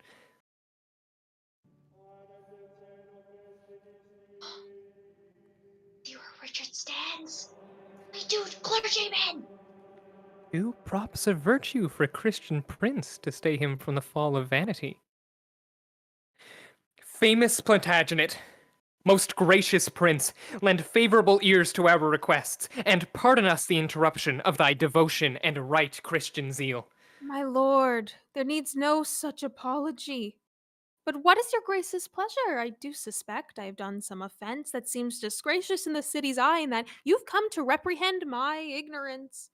Know, then, that it is your fault you resigned the supreme seat, the throne majestical, the lineal glory of your royal house, unto the corruption of a blemished stock, which, to rescue, we heartily solicit your gracious self to take you on the charge and kingly government of this, your land, not as protector, steward, or substitute, but as successively, from blood to blood, your right of birth, your empery, your own. In this just cause come I to move your grace. I cannot tell if to depart in silence or bitterly to speak in your reproof. Your love deserves my thanks, but my desert unmeritable shuns your high request. Yet so much is my poverty of spirit, so mighty and so many my defects, that I would rather hide me from my greatness than in my greatness covet to be hid. But God be thanked, there is no need of me. The royal tree hath left us royal fruit, which, mellowed by the stealing hours of time, will well become the seat of majesty, and make no doubt us happy by his reign. You say the young prince is your brother's son. Well, so say we, too, but not by Edward's wife. For first was the king contract to Lady Lucy. By her in his unlawful bed he got this bastard, whom our manners call the prince. Then, good my lord, take to your royal self this proffered benefit of dignity, if not to bless us and the land withal, yet to draw forth your noble ancestry from the corruption of abusing times unto a lineal, true derived course. Do, good my lord, your citizens entreat you. Refuse not, mighty lord, this proffered love. Oh, make them joyful, grant their lawful suit. Alas, why would you heap this care on me? I'm unfit for state and majesty. I do beseech you, take it not amiss. I cannot, nor I will not, yield to you. If you refuse it, as in love and zeal loath to depose the child, your brother's son, your brother's son shall never reign our king, but we will plant some other on the throne to the disgrace and downfall of your house. Come, citizens, zoons, I'll entreat no more. Call him again. Richard, accept their suit. If you deny us, all the land will rue it. Will you enforce me to a world of cares? Call them again. I am not made of stones, but penetrable to your kind entreaties, albeit against my conscience and my soul. Cousin of Buckingham, and grave citizens, since you will buckle fortune on my back to bear her burden, whether I will or no, I must have patience to endure the load. For God doth know, and you may partly see, how far I am from desire of this. God bless your grace. We will see it and we will say it. In saying so, you shall but say the truth. Then I salute you with this royal title. Long live King Richard, England's worthy king!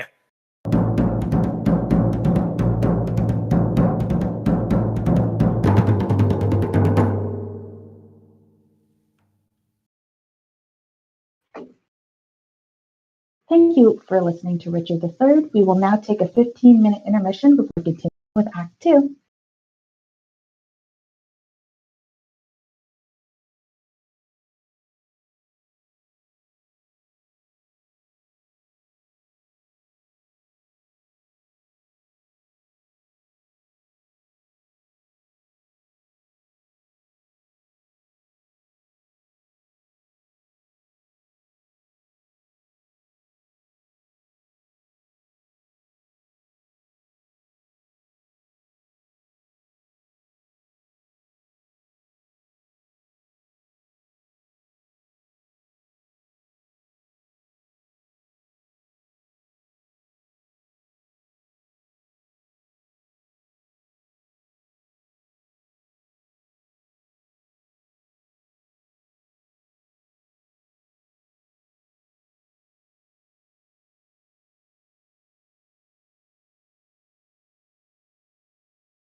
tidings! Oh, unpleasing news! I must be crowned Richard's royal queen! Oh, cut my legs asunder that my bent heart may have some scope to beat, or else I swoon with this dead-killing news. Oh, my cursed womb! The bed of death a cockatrice hast thou hatched to the world, whose unavoided eye is murderous! Come, Anne, come, you must straight to Westminster. Oh, would to God that the inclusive verge of golden metal that must round my brow were red-hot steel to sear me to the brains! Anointed, let me be with deadly venom and die ere men can say, God save the Queen! Alas, when I first looked on Richard's face, this was my wish. Be thou, quoth I, accursed for making me so young, so old a widow. And when thou wedst, let sorrow haunt thy bed, and be thy wife, if any be so mad, more miserable by the life of thee than thou hast made me for my dear lord in death. Lo, ere I can repeat this curse again, within so small a time my woman's heart grossly grew captive to his honey words, and proved the subject to my own soul's curse, which hitherto hath held my eyes for rest. For never let 1 hour in his bed did I enjoy the golden dew of sleep, but have been waked by his timorous dreams. Besides, he hates me for my dear father, and will no doubt shortly be rid of me. Come, madam, come, I in all haste was sent. And I, with all unwillingness, will go.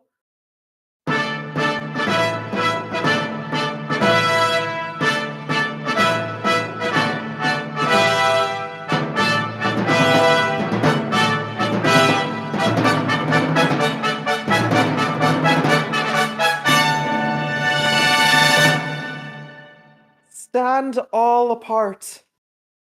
Cousin of Buckingham, give me thy hand. Thus high by thy advice and thy assistance is King Richard seated.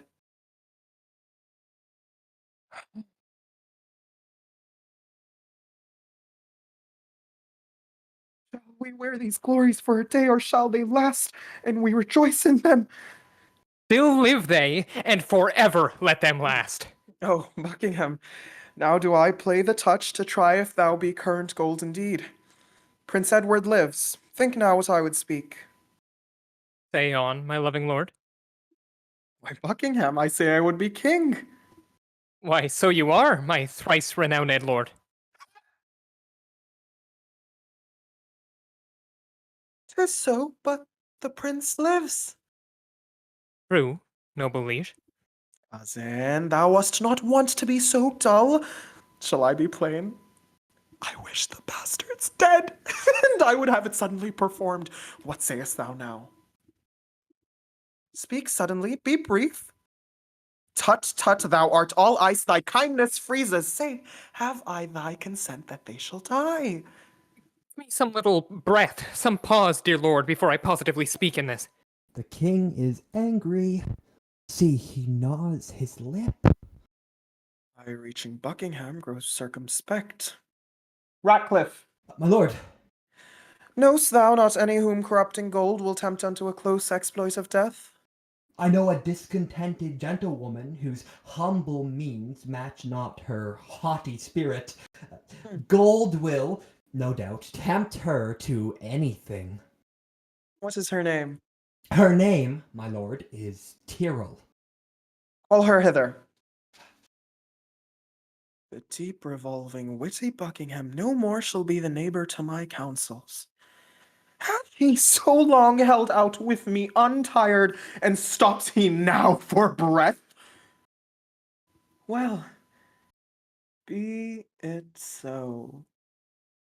How now, Catesby, what's the news? No, my loving lord, the Earl of Oxford, as I hear, is fled to Richmond. Hither, Catesby. Rumour'd abroad that Anne, my wife, sick and like to die. I will take order for her keeping close. Look how thou dream'st, I say again. Give out that Anne, my wife, sick and like to die.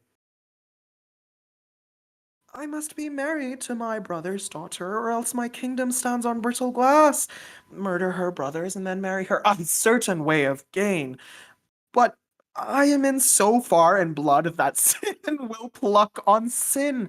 Tear falling pity dwells not in this eye. Is thy name Tyrrell? Fine, Tyrrell, and your most obedient subject. Art thou indeed? Prove me gracious lord. Dar'st thou resolve to kill a friend of mine? Aye, me lord, but I rather kill 2 enemies. Why, then thou hast it. 2 deep enemies, foes to my rest and my sweet sleep's disturbers, are they that I would have thee deal upon. Huh? Tyrrell, I mean those bastards in the tower. Oh, let me have open mean to come to and soon I'll rid you of your fear of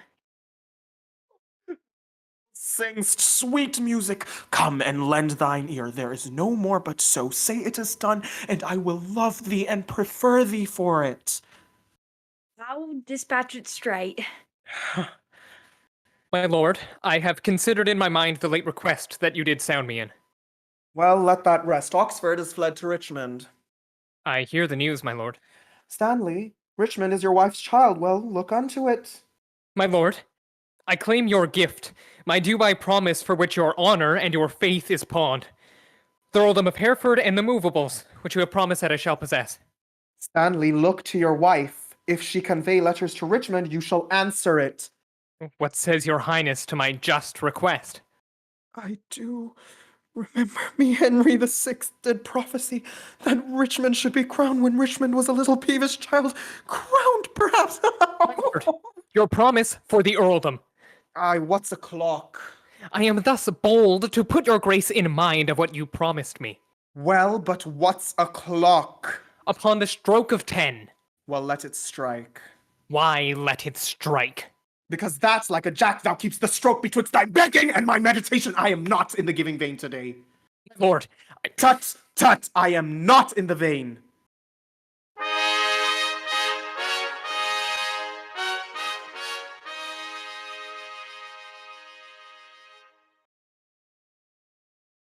And is it thus? Repays he my deep service with such contempt? Made I him king for this? Oh, let me think on Hastings and be gone while still my fearful head is tightly on. The tyrannous and bloody deed is done. The most arch act of piteous massacre that ever yet this land was guilty of. Dighton and Forrest, who I did summon to do this piece of rootless butchery, albeit they were fleshed villains, bloody dogs wept like 2 children in the death sad story. Oh, thus, quoth Dighton, lay the gentle babes. Their lips were 4 red roses on a stalk, and in their summer beauty kissed each other. A book of prayers on their pillow lay, which one, quoth Forrest, almost changed me mind, but oh, the devil! There, the villain stopped. When Dighton thus told on, we smother it, the most replenished sweet work of nature that from the prime creation ere she framed. And, both are gone, with conscience and remorse, they could not speak. And so I left them both to bear this Titan to the bloody king. And here he comes. Kind Tyrrell, am I happy in thy news? If to have done the thing you gave in charge beget your happiness, be happy then, for it is done.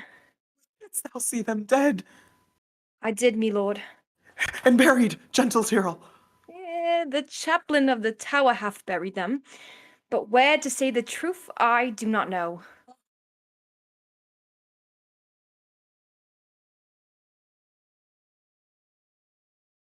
Soon, and after supper shalt thou tell all the process of their death. Meantime, but think how I may do thee good and be inheritor of thy desire.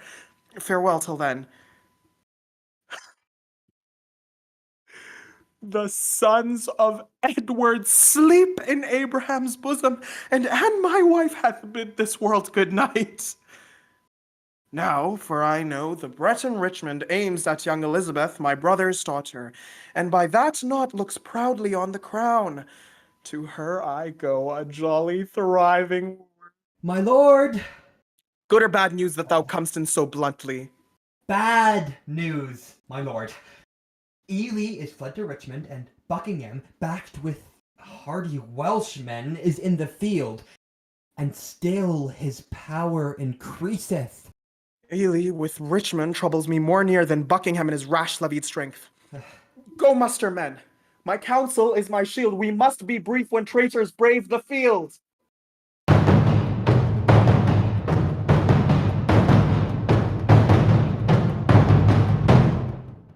Oh, my poor princes! Oh, my tender babes, my unblown flowers, my new appearing sweets! If yet your gentle souls fly in the air and not be fixed in doom perpetual, hover about me with your airy wings and hear your mother's lamentation. Hover about her, say that right for right hath dimmed your infant morn to aged night. So many miseries have crazed my voice that my woe-wearied tongue is still and mute. Edward for Edward pays a dying debt. Wilt thou, O God, fly from such gentle lambs and throw them into the entrails of the wolf? Why didst thou sleep when such a deed was done? When holy Harry died, and my sweet son. Rest thy unrest in England's lawful earth, unlawfully made drunk with innocent blood. Who hath any cause to mourn but we? If ancient sorrow be most reverend, give mine the benefit of seigneury. I had an Edward till a Richard killed him. I had a husband till a Richard killed him. Thou hadst an Edward till a Richard killed him. Thou hadst a brother till a Richard killed him. I had a Richard too, and thou didst kill him. I had a Rutland too, and thou holpst to kill him. Thou hadst a Clarence too, and Richard killed him. Oh, Margaret, triumph not in my woes. God witness with me, I have wept for thine. Bear with me, I am hungry for revenge. Thy Edward, he is dead that killed my Edward. Thy other Edward dead to quit my Edward. Richard yet lives, hell's black intelligencer, only reserve their factor to buy souls and send them thither. But at hand, ensues his piteous and unpitied end. Earth gapes, hell burns, fiends roar, saints pray to have him suddenly conveyed from hence. Oh, thou didst prophesy the time would come that I should wish for thee to help me curse that bottled spider, that foul bunch-backed toad. I called thee then vain flourish of my fortune. I called thee then poor shadow, painted queen. Where is thy husband? Where be thy brother? Where are thy 2 sons? Wherein dost thou joy? Where be the bending peers that flattered thee? Where be the thronging troops that followed thee? Decline all this, and see what now thou art. For happy wife, a most distressed widow. For joyful mother, one that wails the name. For she that scorned at me, now scorned of me. For she, being feared of all, now fearing one. For she, commanding all, obeyed of none. Now thy proud neck bears half my burdened yoke, from which even here I slip my weary head and leave the burden of it all on thee. Oh, thou well skilled in curses, stay a while, and teach me how to curse mine enemies. Forbear to sleep the nights and fast the days. Compare dead happiness with living woe. Think that thy babes were sweeter than they were, and he that slew them fouler than he is. Bettering thy loss makes the bad causer worse. Revolving this will teach thee how to curse. My words are dull. Oh, quicken them with thine. Thy woes will make them sharp and pierce like mine. Why should calamity be full of words? Windy attorneys to their clients' woes, Poor breathing orders of miseries, let them have scope. Though what they will impart, help nothing else, yet they do ease the heart.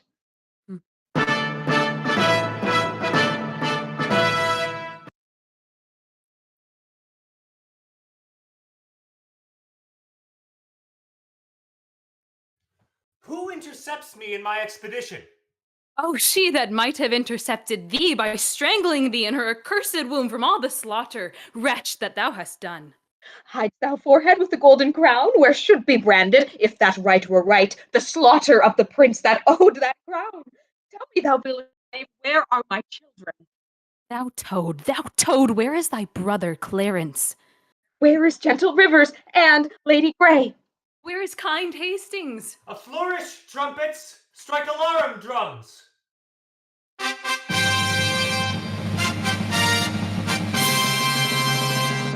Either be patient and entreat me fair, or I will drown your exclamations. Art thou my son? I thank God, my father, and yourself. Then patiently hear my impatience. Madam, I have a touch of your condition that cannot brook the accent of reproof. Oh, let me speak. Do then, but I'll not hear. I will be mild and gentle in my words. And brief, good mother, for I am in haste. Art thou so hasty? I have stayed for thee, God knows, in torment and in agony. And came I not at last to comfort you? No, by the holy rood thou knows it well, thou camest on earth to make the earth my hell. A grievous burden was thy birth to me. Tetchy and wayward was thy infancy, thy school days frightful, desperate, wild, and furious, thy prime of manhood, daring, bold, venturous. Thy age confirmed, proud, subtle, sly, and bloody, more mild, but yet more harmful, kind, in hatred. What comfortable hour canst thou name that ever graced me with thy company? If I be so disgracious in your eye, let me march on and not offend you, madam. I prithee hear me speak. You speak too bitterly. Hear me a word, for I shall never speak to thee again. So! Either thou wilt die by God's just ordinance ere from this war thou turnst to conqueror, or I, with grief and extreme age, shall perish and never more behold thy face again. Therefore, take with thee my most grievous curse, which in the day of battle tire thee more than all the complete armor that thou wearest. My prayers on the adverse party fight, and there the little souls of Edward's children whisper the spirits of thine enemies and promise them success and victory. Bloody thou art, bloody will be thy end. Shame serves thy life, and doth thy death attend. Amen. Stay, Elizabeth, I must talk a word with you. I have no more sons of the royal blood for thee to slaughter. You have a daughter, virtuous and fair, royal and gracious. And must she die for this? Oh, let her live, and I'll corrupt her manners, stain her beauty, slender myself as false to Edward's bed, so she may live unscarred of bleeding slaughter. I will confess she was not Edward's daughter. Wrong not her birth, she is a royal princess. To save her life, I'll say it is not so. Her life is safest only in her birth. And only in that safety died her brothers. My babes were destined to a fairer death if grace had blessed thee with a fairer life. You speak as if that I had slain my nephews. My tongue should to thy ears not name my boys, till that my nails were anchored in thine eyes. Madam, now I intend more good to you and yours than ever you or yours by me were harmed. What good is covered with the face of heaven to be discovered that can do me good? The advancement of your children, gentle lady. Up to some scaffold, there to lose their heads? Tell me, what state, what dignity, what honor canst thou demise to any child of mine? Even all I have, I and myself and all, will I withal endow a child of thine. I mean that with my soul I love thy daughter, and do intend to make her Queen of England.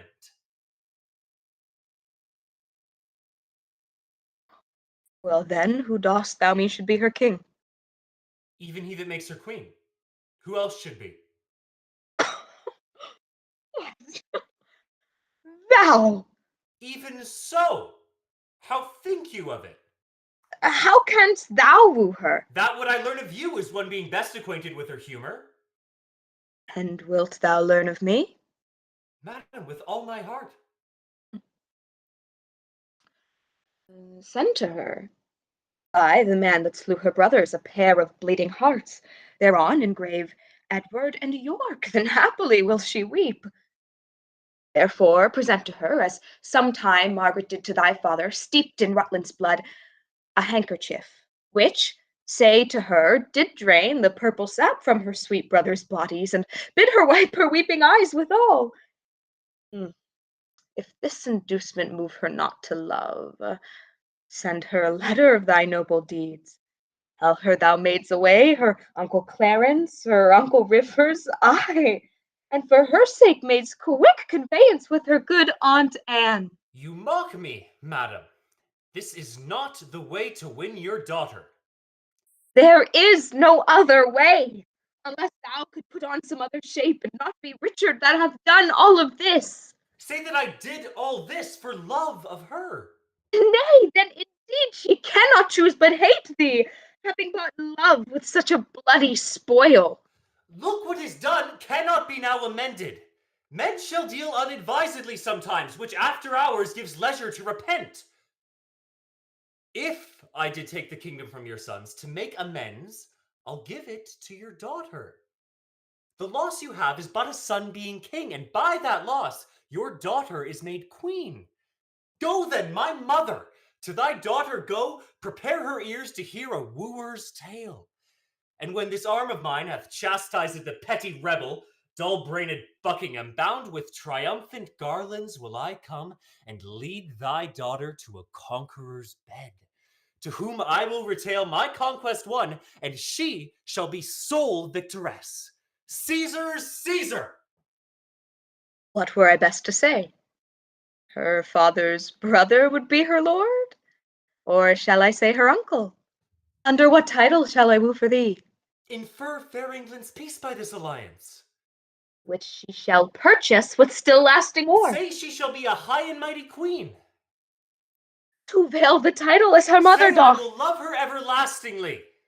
But how long shall that title ever last? As long as heaven and nature lengthens it.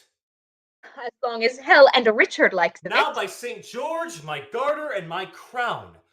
Profaned, dishonored, and the third usurped. I swear. By nothing, for this is no oath. If something thou would swear to be believed, swear then by something thou hast not wronged. Then by myself.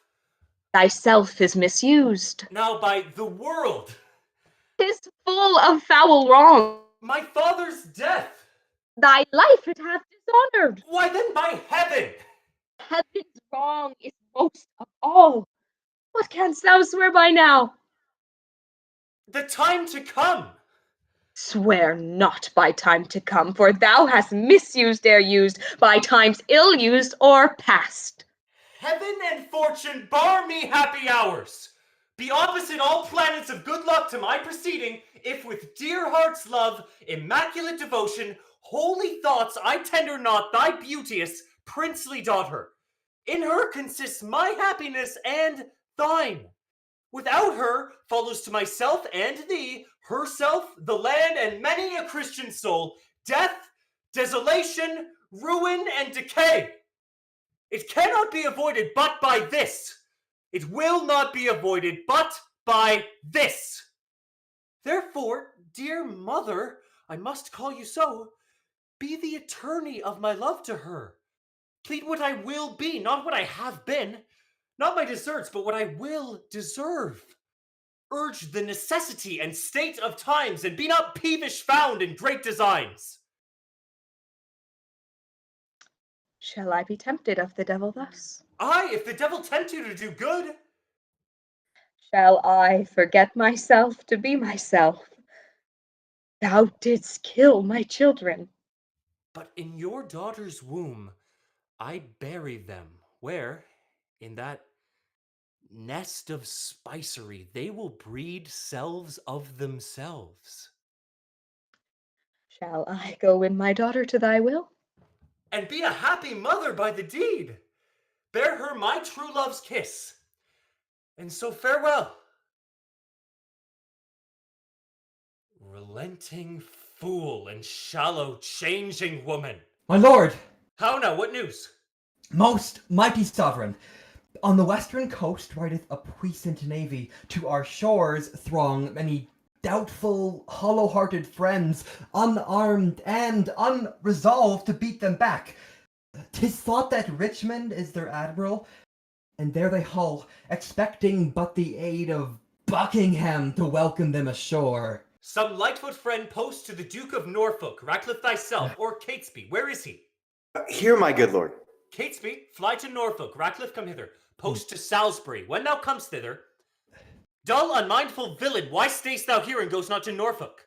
First, mighty liege, tell me your highness' pleasure. What from your grace I shall deliver to him. Oh, true, good Catesby. Bid him levy straight the greatest strength and power that he can make, and meet me presently at Salisbury. What, may it please you, shall I do at Salisbury? Why? What wouldst thou do there before I go? Your highness told me I should post before. My mind is changed. Stanley, what news with you? Richmond is on the seas. There let her sink, and be the seas on her. White-livered runagate, what doth she there? I know not, mighty sovereign, but by guess. Well, as you guess? Stirred up by Buckingham and Bishop Ely, she makes for England here to claim the crown. Is the chair empty? Is the sword unswayed? Is the king dead, the empire unpossessed?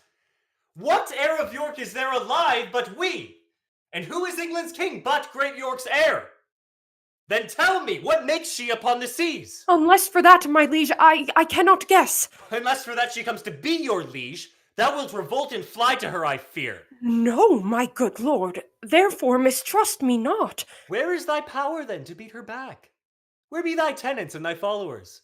Are they not now upon the western shore, safe conducting the rebels from their ships? No, my good lord, my friends are in the north. Cold friends to me? What do they in the north when they should serve their sovereign in the west? They have not been commanded, mighty king. Pleaseth your majesty to give me leave. I'll muster up my friends and meet your grace where and what time your majesty shall please. Aye, thou wouldst be gone to join with Richmond, but I'll not trust thee. Most mighty sovereign, you have no cause to hold my friendship doubtful.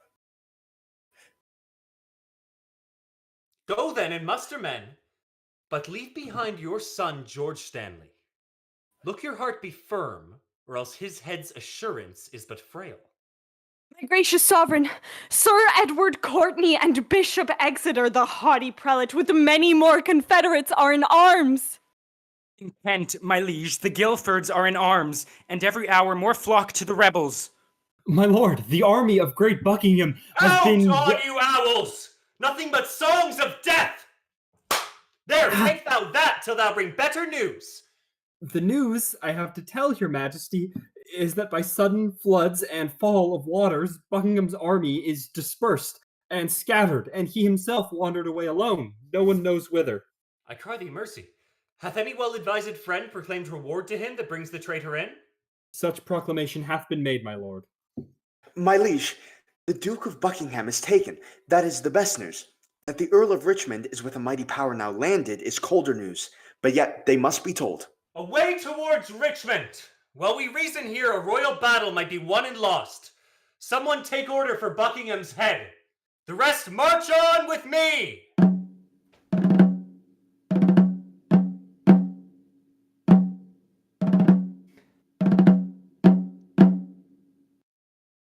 Will not King Richard let me speak with him? No, my good Lord Buckingham. This is the day which in King Edward's time I wished might fall on me when I was found false to his children, his wife's allies. That high Allseer which I had dallied with hath turned my feigned prayer on my head, and given in earnest what I begged in jest. Thus Margaret's curse falls heavy on my neck. When he, quoth she, shall split thy heart with sorrow, remember Margaret was a prophetess. Come, lead me, Radcliffe, to the block of shame. Wrong hath but wrong, and blame the due of blame.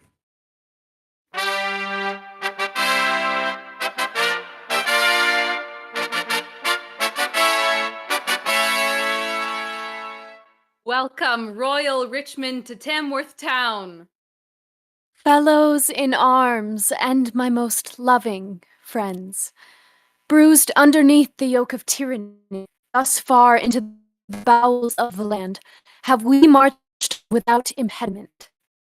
And here receive we from our stepfather Stanley letters of comfort and encouragement. The wretched, bloody, and usurping boar that spoiled your summer fields and fruitful vines is now even in the center of this isle, near to the town of Leicester, as we learn. In God's name, cheerly on, courageous friends, to reap this harvest of perpetual peace by this one bloody trial of sharp war. Every man's conscience is 1,000 men to fight against this guilty homicide. I doubt not, but his friends will turn to us. He hath no friends, but what are friends for fear, which in his dearest need will fly from him. All for our vantage. Then, in God's name, march. True hope is swift and flies with swallows' wings. Kings it makes gods, and meaner creatures kings.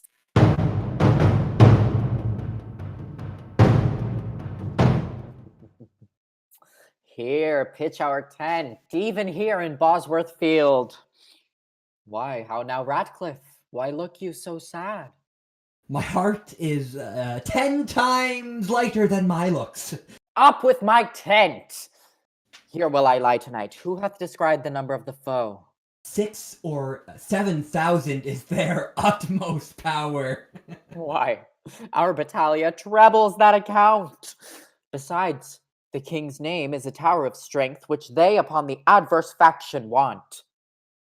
Up with the tent! Come, noble gentlemen, let us survey the vantage of the field. Let's lack no discipline, make no delay. For lords, tomorrow is a busy day.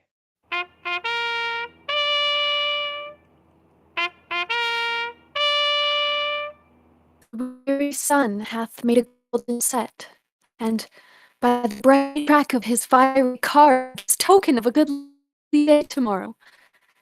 Give me some ink and paper in my tent. I'll draw the form and model of our battle. Limit each leader to his several charge and part, in just proportion our small power. Where is Lord Stanley quartered, do you know? His regiment lies 1/2 mile, at least, south from the mighty power of the king. If without peril it be possible, sweet Blunt, make some good means to speak with him, and give him from me this most needful note. Upon my life, Richmond, I'll undertake it. And so God give you quiet rest tonight. Good night, good Captain Blunt! Come, gentlemen, let us consult upon tomorrow's business. Into my tent. The air is raw and cold.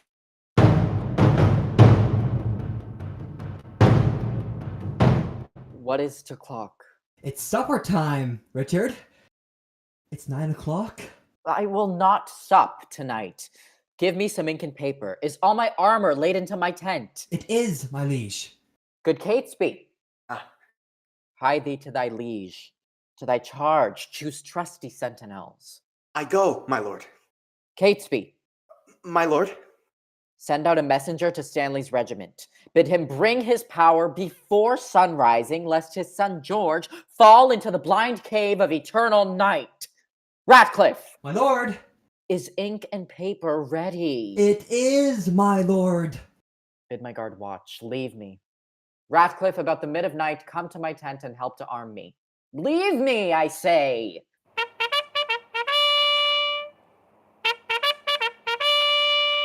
Fortune and victory sit on Richmond's helm. All comfort that the dark night can afford be to thy person, noble stepfather. Tell me, how fares a loving mother? I, by attorney, bless thee from thy mother, who prays continually for Richmond's good. And I bring news. The queen hath heartily consented you shall espouse Elizabeth, her daughter. Oh, so much for that. The silent hours steal on, and flaky darkness breaks within the east. In brief, for so the season bids us be, prepare thy battle early in the morning, and put thy fortune to the arbitrament of bloody strokes and mortal-staring war. I will aid thee in this doubtful shock of arms. But on thy side I may not be too forward, lest, being seen, my tender son, dear George, be executed in his father's sight. Farewell. Be valiant and speed well. Good lords, conduct him to his regiment. Oh, thou, whose captain I count myself, look on my forces with gracious eye. Put in their hands thy bruising irons of wrath, they may crush down with a heavy fall the usurping helmets of our adversaries. Make us ministers of chastisement, that we may praise thee in thy victory. To thee I do commend my watchful soul, ere I fall the windows of my eyes, sleeping and waking. Oh, defend me still. From forth the kennel of hell's womb hath crept a hellhound that doth hunt us all to death. That dog that had his teeth before his eyes to worry lambs and lap their gentle bloods. That foul defacer of God's handiwork, that reigns in galled eyes of weeping souls. That excellent grand tyrant of the earth, hell's womb let loose to chase us to our graves. Richard, let me sit heavy on thy soul. When he was mortal, my husband's body by thee was punctured full of deadly holes. Tomorrow, think on me, despair and die.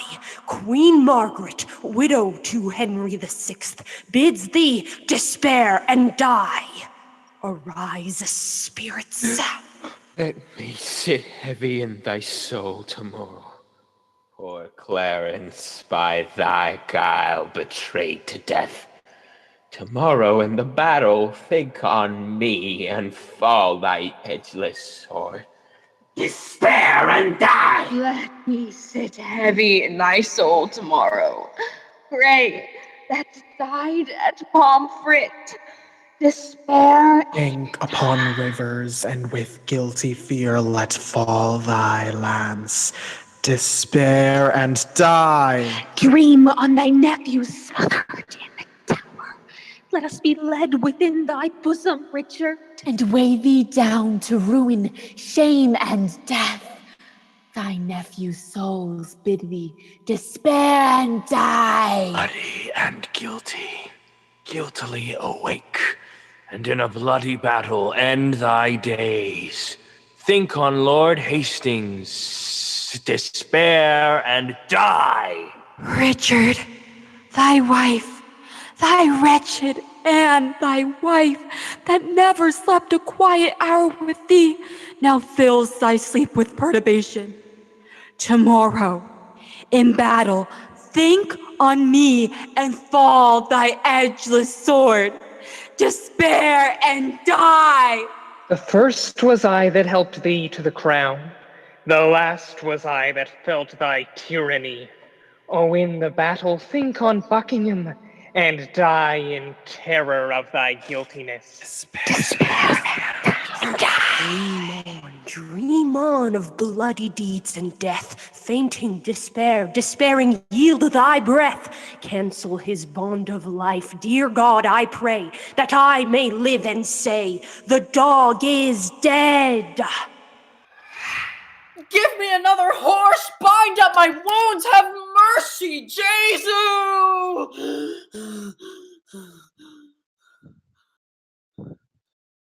Soft. I did but dream. Oh, cowardly conscience, how dost thou afflict me?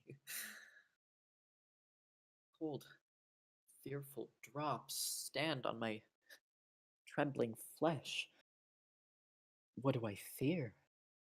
Myself? There's none else by.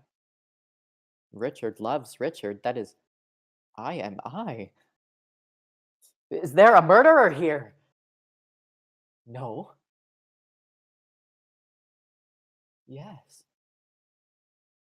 I am. Then fly. What, from myself? Great reason why, lest I revenge.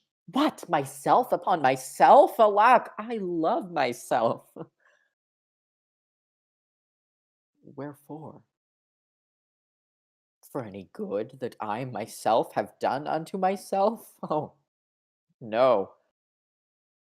Alas, I rather hate myself for hateful deeds committed by myself. I am a villain, yet I lie. I am not. Fool of thyself, speak well. Fool, do not flatter. My conscience hath 1,000 several tongues, and every tongue brings in a several tale, and every tale condemns me for a villain. I shall despair.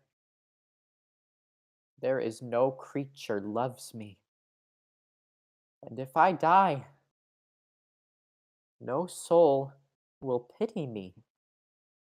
And wherefore should they, since that I myself find in myself no pity to myself?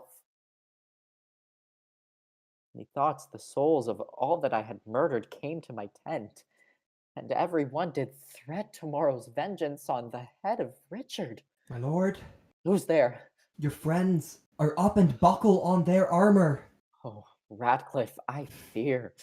I fear. Nay, good my lord. Be not afraid of shadows. By the Apostle Paul, shadows tonight have struck more terror to the soul of Richard than can the substance of 10,000 soldiers armed in proof and led by shallow Richmond.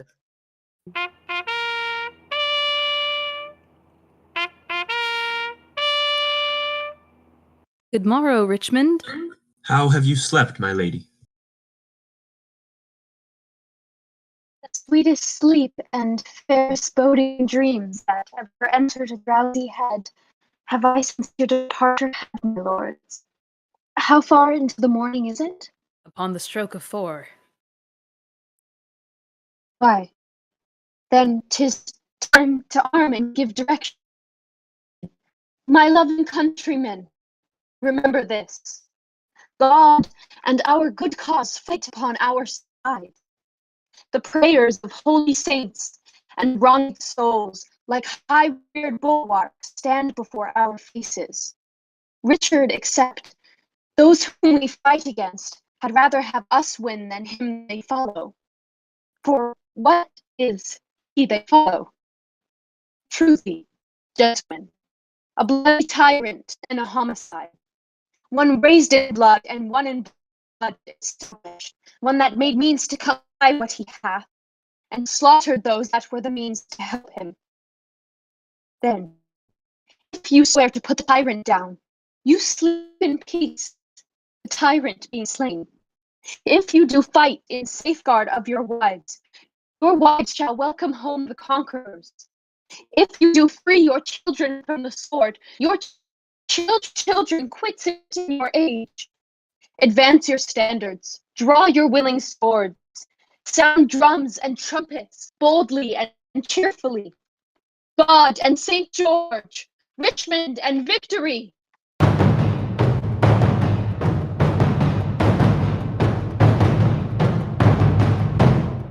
Who saw the sun today? Not I, my lord. Then he disdains to shine. A black day will it be to somebody. Not shine today? Why, what is that to me more than to Richmond? For the selfsame heaven that frowns upon me looks sadly upon her. Arm, arm, my lord, the foe vaunts in the field. Come, Bustle, bustle, caparison my horse. Call up Lord Stanley, bid him bring his power. What shall I say more than I have inferred? Remember whom you are to cope withal, a sort of vagabonds, rascals, and runaways whom their orcloid country vomits forth to desperate adventures and assured destruction. You sleeping safe, they bring to you unrest. You having lands and blessed with beauteous wives, they would restrain the one, disdain the other. If we be conquered, let men conquer us, and not these bastard Bretons, whom our fathers have beaten and left them the heirs of shame. Shall these enjoy our lands, lie with our wives, ravish our daughters? Hark! I hear their horn. What says Lord Stanley? Will he bring his power? My lord, he doth deny to come. Go off with his son George's head! My lord, the enemy is past the marsh. After the battle, let George Stanley die. Go, gentlemen, every man unto his charge. Let not our babbling dreams affright our souls. Conscience is but a word that cowards use, devised at first to keep the strong in awe. Our strong arms be our conscience, swords our law. March on, join bravely, let us to it pell-mell. If not to heaven, then hand in hand to hell!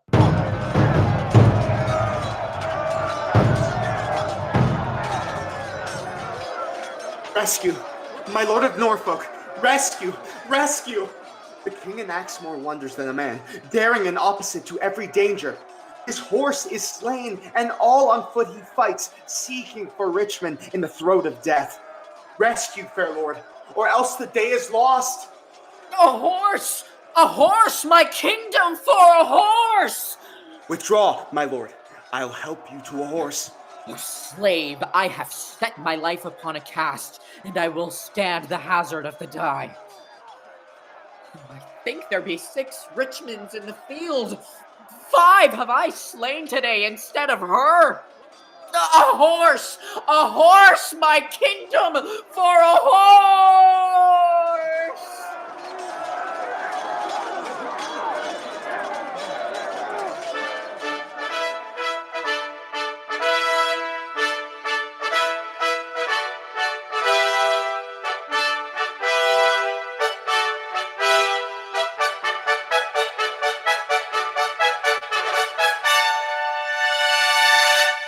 God and your arms be praised, victorious friends. The day is ours. The bloody dog is dead.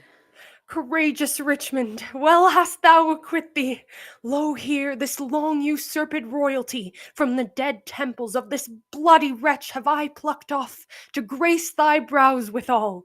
Wear it, and make much of it. But tell me, is young George Stanley living? He is, lady, and safe in Leicester town. And whom of name are slain on either side? The Duchess of Norfolk, Walter Lord Ferrers, Sir Robert Brackenbury, and Lady Brandon. Inter their bodies as become their births. Proclaim a pardon to the soldiers fled, and then, as we have taken them, the sacrament, we will unite the white rose and the red. England hath long been mad and scarred herself. The brother blindly shed the brother's blood. The father rashly slaughtered his own son. The son, compelled, been butchered to the sire.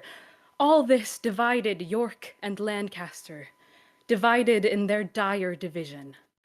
Oh, now, let Richmond and Elizabeth, the true succeeders of each royal house, by God's fair ordinance conjoin together, and let their heirs, God, if thy will be so, enrich the time to come with smooth-paced peace, with smiling plenty and fair prosperous days. Now, civil wounds are stopped. Peace lives again. That she may long live here, God say, Amen.